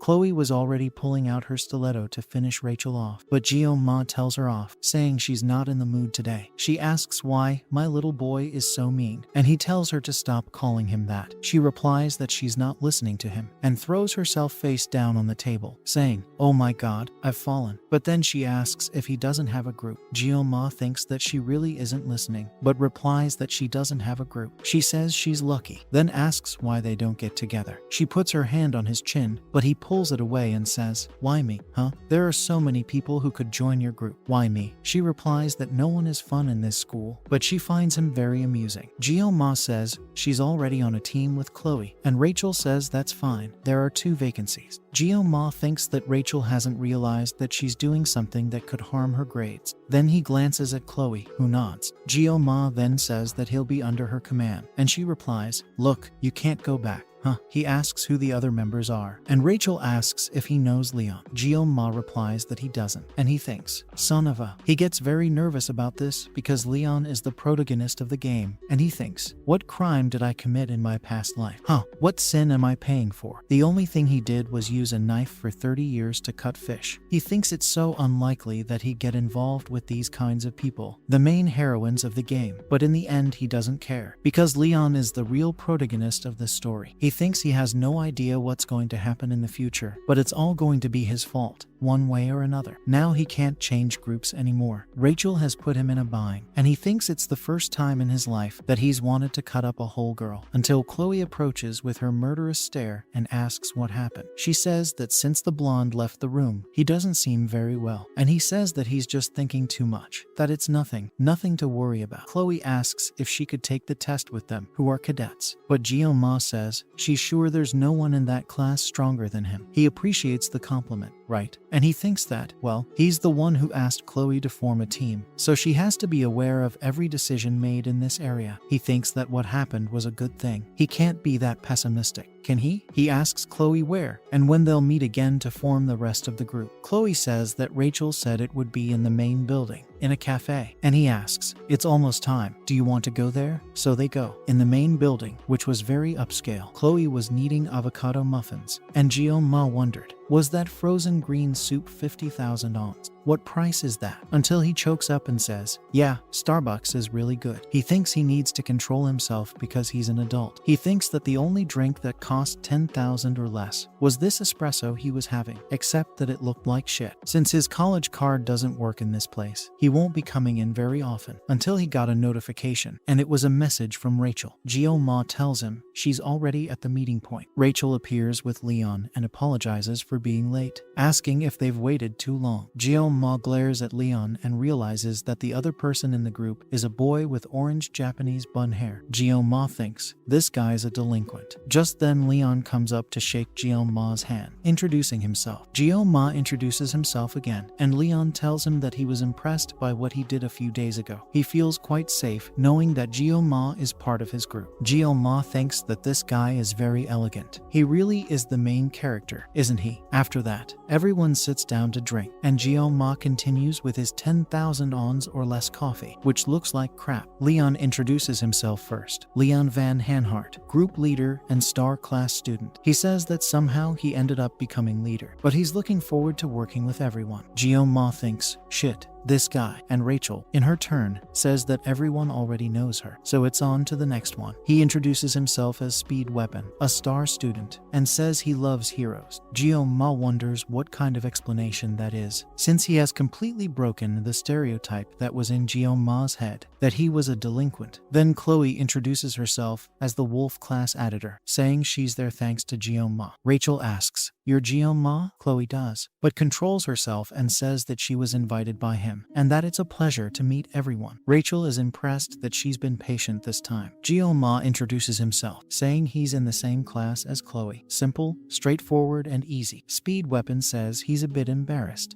since he's an adult. But then Leon pulls out his laptop and says it's time to start the meeting. Then a holographic projection comes out of the notebook, and Leon says that at lunch today, his class instructor distributed files to the group leaders, and this is the map of the exam site, Scopuli Island. They will be teleported to this space, which is a subspace, but only because of the gate there. The island is in fact real, so it's possible to be hurt by the demonic creatures. Leon zooms in on the map and tells them that this is their designated area, the northeast coast of the island. 3 groups, including their own, are going to hunt mermen on this island. Only there are a limited number of these creatures, and they must hunt as many as possible. That's the aim of the exam. Leon asks, "That's all? Any questions?" And Speed Weapon asks if there are mermaids in the water near the island. But Leon replies that there's no risk to him. He tells him not to worry because the academy will take care of it. Chloe asks if the groups on the same coast can ambush other groups, and both Gyo-ma and Rachel stare at her in a very frightened way. Leon says that the aim of the exam is to exterminate the demonic creatures, so conflict between the groups will probably disqualify them. Gyo-ma thinks Leon doesn't know he's dealing with an assassin. They will have to prepare very well, and tomorrow there will be a new position meeting. Rachel says, "Let's eat," but Gyo-ma thinks that, as he's been sitting down, he's the only one left, along with Leon, and he thinks that's a bit odd. He's about to leave, but when he gets up, Leon says, "Oh, excuse me," and asks where Gyo-ma came from in the first place. Then they stare at each other for a moment, and Gyo-ma asks what he's talking about, but he thinks he's heard this question before, only for Leon. It's completely different from where he came from. Gyo-ma thinks she can't know what Leon is thinking. Did he really literally ask where he came from? Where he was born? But he thinks that if he had, he would have asked in front of everyone. Leon apologizes for the strange question out of the blue, but says that Gyo-ma might be similar to him. Gyo-ma wonders what he means by similar. He thinks that, well, because the game is Korean. The base language of the game is Korean, but that doesn't mean that other cultures don't exist. And you can tell from the name alone that Gyo-ma is Korean. But Leon says, "Well, pretend you haven't heard anything, will you?" So he gets up and says he's leaving. But Gyo-ma stops him and asks back, "Where did you come from?" Gyo-ma thinks, "Shit, I grabbed his shoulder on instinct." Leon replies, "Germany." After that, he leaves, and Gyo-ma wonders what got into this asshole's head. Gyo-ma thinks, "I'm being paranoid about this." At that moment, when he heard that question, "Where did you come from?" it was as if Leon knew that he came from another world, an intruder who shouldn't be there. But maybe that's just the paranoia in his head. He also thinks that,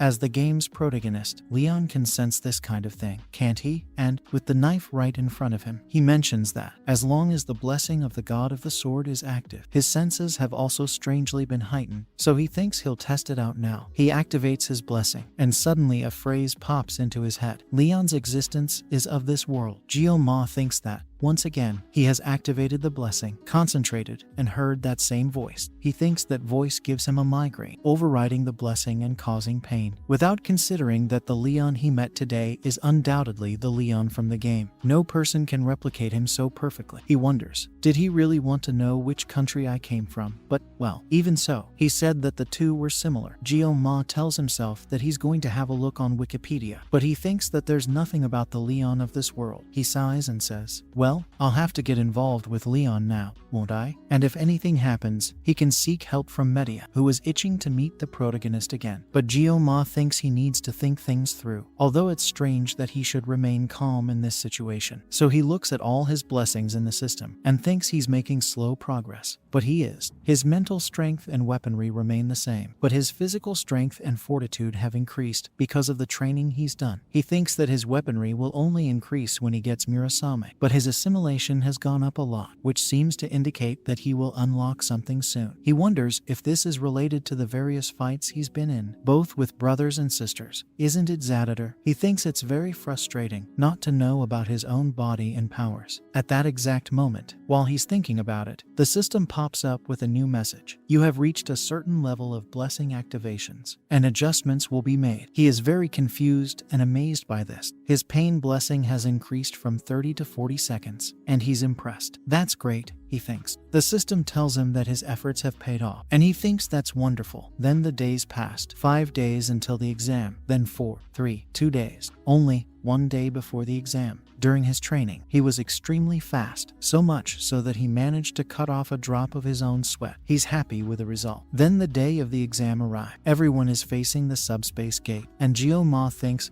it's a completely different feeling from the training subspace, until his group calls him. Already, Rachel, who is in the main damage position, right in front of the team, says, soon Geo-ma, who is punctual, is late today. Leon, the leader, who stands in the middle of the team, says, let's go. Geo-ma, speed weapon, who is the support and is almost last. Chloe, who is the main sub damage and is second. And Geo-ma, who is the straight guard. Geo-ma apologizes for being a little late until he notices everyone's equipment. Rachel has an S-rank weapon, Leon too, but speed weapon has a flute. Speed weapon asks, PR, what are you looking at? Rachel whispers that speed weapons equipment is actually S-rank, which helps heal and provide support. They explain that it's an S-rank healing weapon, which is ridiculously difficult to get, even if you put all your money into the game. The appearance also contributes a little to this. Geo-ma takes a closer look and says, incredible. Speed weapon says, get away. Then the Academy announces that the first intermediate versions of the year 2034 will begin now. The teacher's voice says that everyone seems well prepared. Well, some of you seem familiar with the rules, but those of you who aren't, don't forget, right now, you're not heroes, you're just cadets. Don't risk your lives for more credit, okay? If you get badly hurt, you can contact the institution at any time. Leon says, looks like it's almost time. Let's get ready. Don't be nervous, just do your best. Geo-ma thinks they're finally getting started, except that Chloe seemed a little bothered by something. Geo-ma asks if she's okay, and Chloe replies, well, you know, being anxious is a bit normal, but I remembered that there are a lot of mermaids on that island. Geo-ma says, the instructors have checked everything, so don't worry. Geo-ma thinks that, in the region where Chloe came from, mermaids were often spotted and caused a lot of damage, although nowadays they are beings that are rarely seen outside of dungeons. That rumors have persisted until now means that the conditions have not yet been fully confirmed. So, the professor tells everyone to go in because subspace is rolling, and Geo-ma gives her a cuddle, telling them to go. Chloe is so embarrassed that, in fact, she won't worry because Geo-ma is with her, and she believes that everything will work out. Just then, she sees pitch blackness, and Geo-ma calls out to her. Suddenly, she wakes up and seems to have fainted for a moment. She wonders what happened, why she lost her concentration, and it seems there was a mistake at the gate. The staff were calling for an instructor, and something was happening. It looked like someone was seriously injured. Just then, everyone comes face to face with a mermaid. Before that mermaid appeared, everyone arrived vomiting from dizziness, but Geo Ma was quite calm. Leon asks how he's doing, and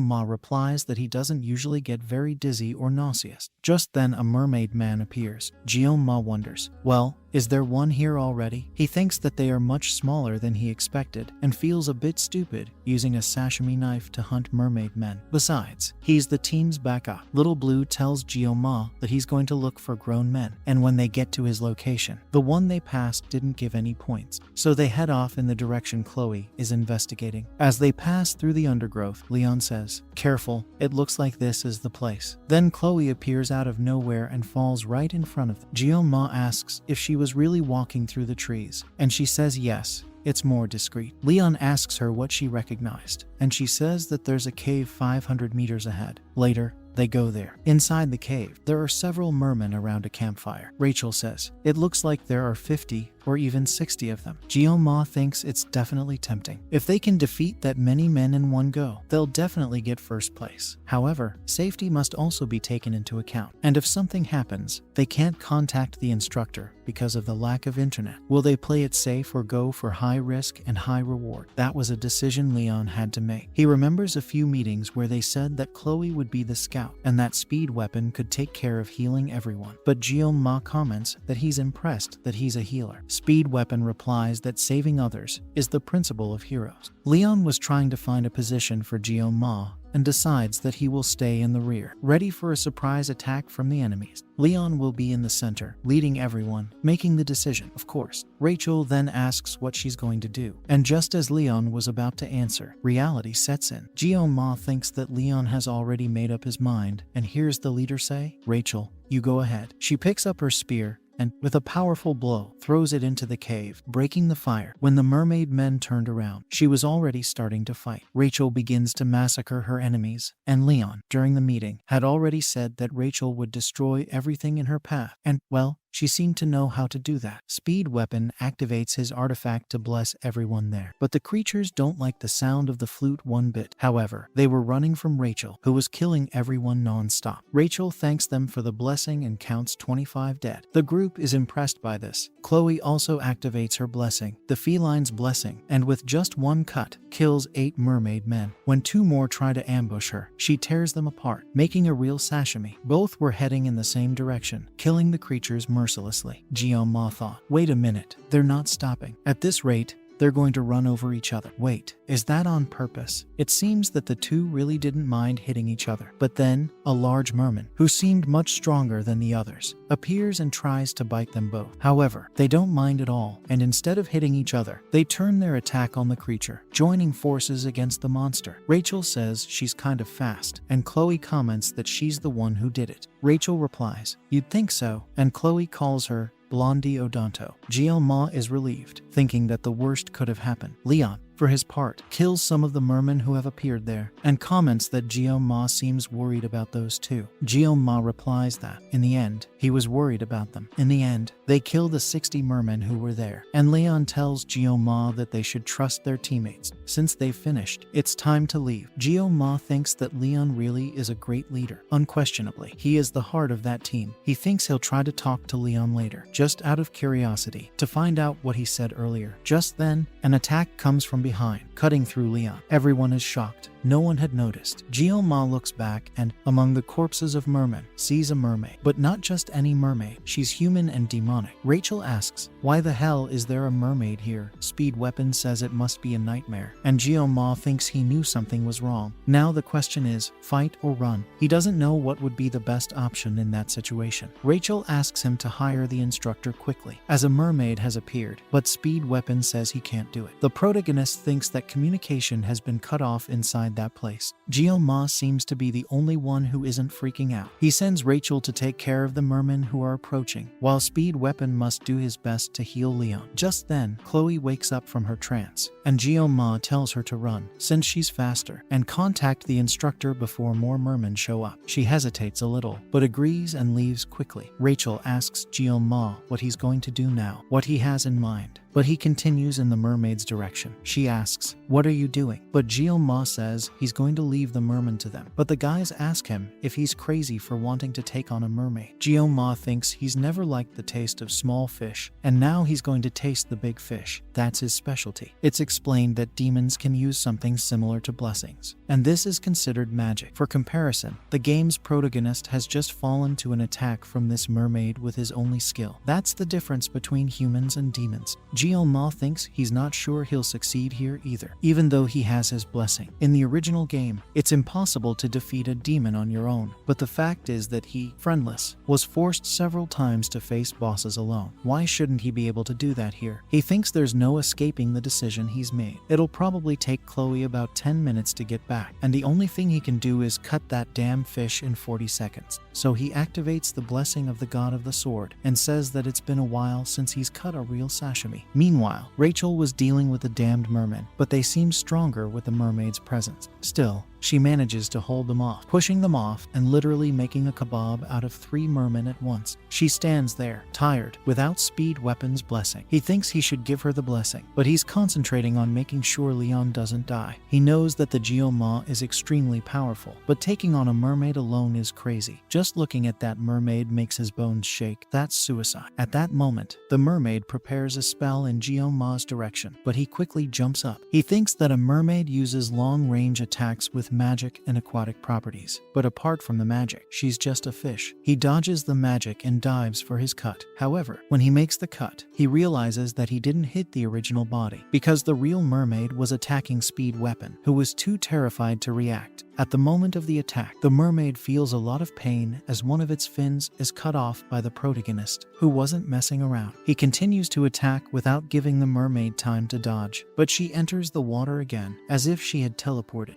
Ma thinks that predicting the mermaid's movements isn't that easy. He realizes that she was very clever to deliberately attack an injured person. Looking at the Speed Weapon and Leon, who is still badly injured, he asks if the Speed Weapon is okay, and if it is still using the blessing. Speed Weapon replies yes, and Ma says it's fine, so he'll leave Leon with him. As a hero, he goes back to exchanging blows with the mermaid, and Speed Weapon thinks that being called a hero is so cool. He remembers telling Ma about it later. He reflects on what a hero means: justice, bravery, and people who sacrifice themselves for the good of others. He thinks that he's never heard anyone say that this was a hero academy, especially the Dragon and Star class. Speed Weapon then thinks he may have found his hero. It's Leon. Ma thinks he's right. Speed Weapon apologizes to Ma, but says that he's far from being a hero to him. Ma replies that even if he were, he wouldn't care. But in the present, Speed Weapon thinks that this damn Ma might be a hero. At that moment, the mermaid invokes a spell, creating several carnivorous fish made of magic in Ma's direction, as if they were missiles. He dodges by jumping, just like the Matrix effect, but realizes too late that these fish are guided. The mermaid then changes their trajectory to kill Ma, but he makes a cut in the cave wall to keep running from the fish, which continue to follow him despite his speed. The mermaid continues to pursue the trajectory, but she changes it. Rachel tries to warn Speed Weapon that the mermaid is actually aiming at him, the support, taking advantage of another gap. Ma gets in the middle of the attack and rips off the mermaid's hand, but he thinks his cuts are too shallow. It will never kill the mermaid. However, the severed hand continues to use magic so powerful that it pierces the cave and hits the mermaid in the face. Meanwhile, a student who saw what happened asks the instructor what that huge noise was, and she says she also saw a laser. Then it starts to rain, and the instructor tells them to get out of there quickly so they don't get hurt, because there could be a storm. With a little smile, the instructor tells them that they need to get back to the academy as soon as possible. Meanwhile, in the cave, with that huge hole open, the Speed Weapon and Leon were intact, and the merman, on seeing the sunlight, ran out. Rachel wonders why. Meanwhile, Ma is still there, ready with his knife, and thinks that the mermaid must now be under the rubble. And indeed, she comes out, blowing everything up to get out. Ma thinks he knew she wouldn't die so easily. As she goes to attack Ma, he takes off his uniform and tells Rachel that, since the mermen have run off, she should protect them both. She says yes. Speed Weapon thinks he can hardly believe it.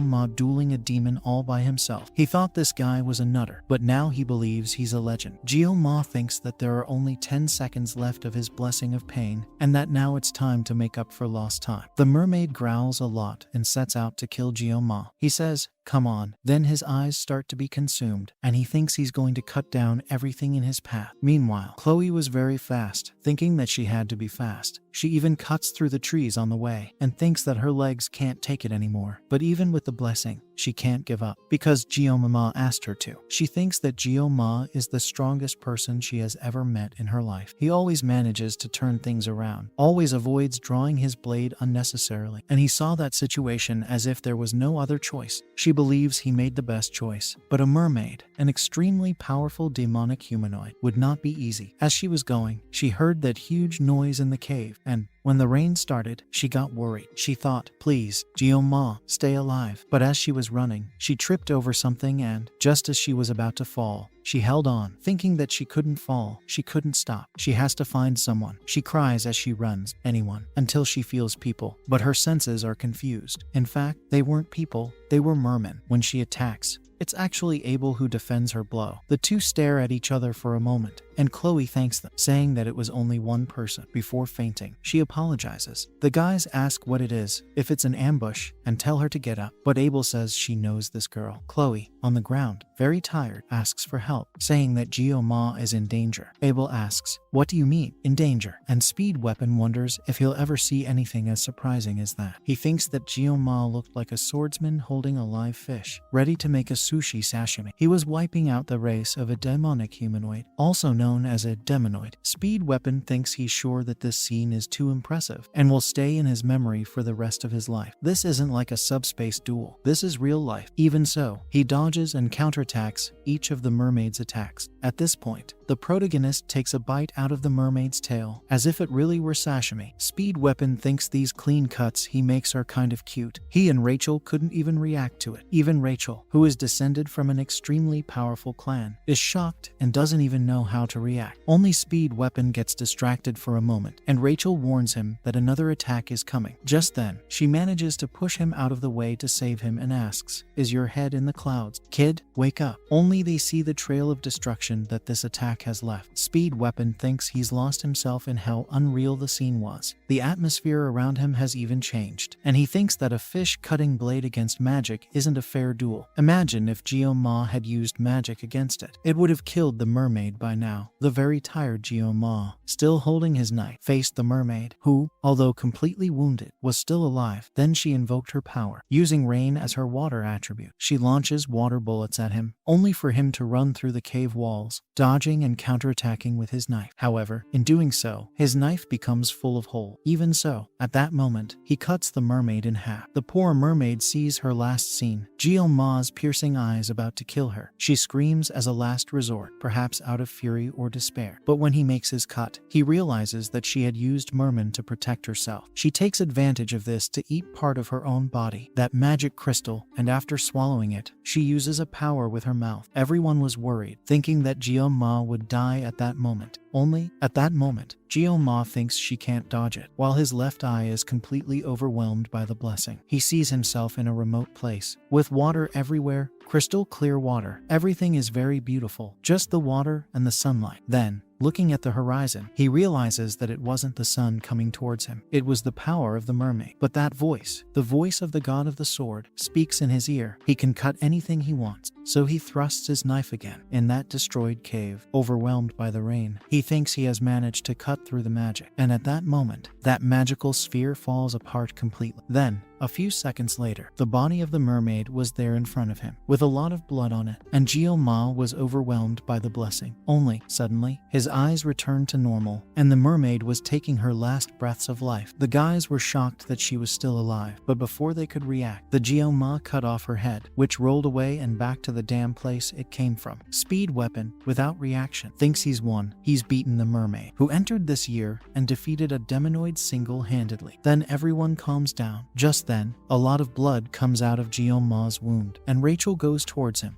worried. Speed Weapon thinks Leon is fine. Thank God. But then he realizes something. What happened to the other mermen who came out of the cave? He saw a group approaching and said it was about time. It was Abel's group, and the guys ask what the hell happened there, until they see the scene and come across a dead mermaid. Why was this mermaid cut into pieces? And Rachel was holding Ma's body, asking, "Wake up, wake up." Abel asks why Rachel was hugging him like that, until Abel bumps into Leon, and he's a bit out of sorts. Abel thinks that everyone is screwed, except the leader. This was absurd luck. She says she's contacted the academy. The instructors should be arriving soon, and asks what the hell happened there. Speed Weapon asks if those damn instructors really explored the island. What a joke. A mermaid appeared. Abel says she understands now, and asks, "Explain." Speed Weapon asks why she's giving him orders, but Abel says, "Why are you so weird? Just answer the fucking question." Speed Weapon says she won't believe him, but he'll explain, because explaining things is his specialty. Then, later, Abel asks, "Wait a minute, are you saying that a mermaid appeared out of nowhere and that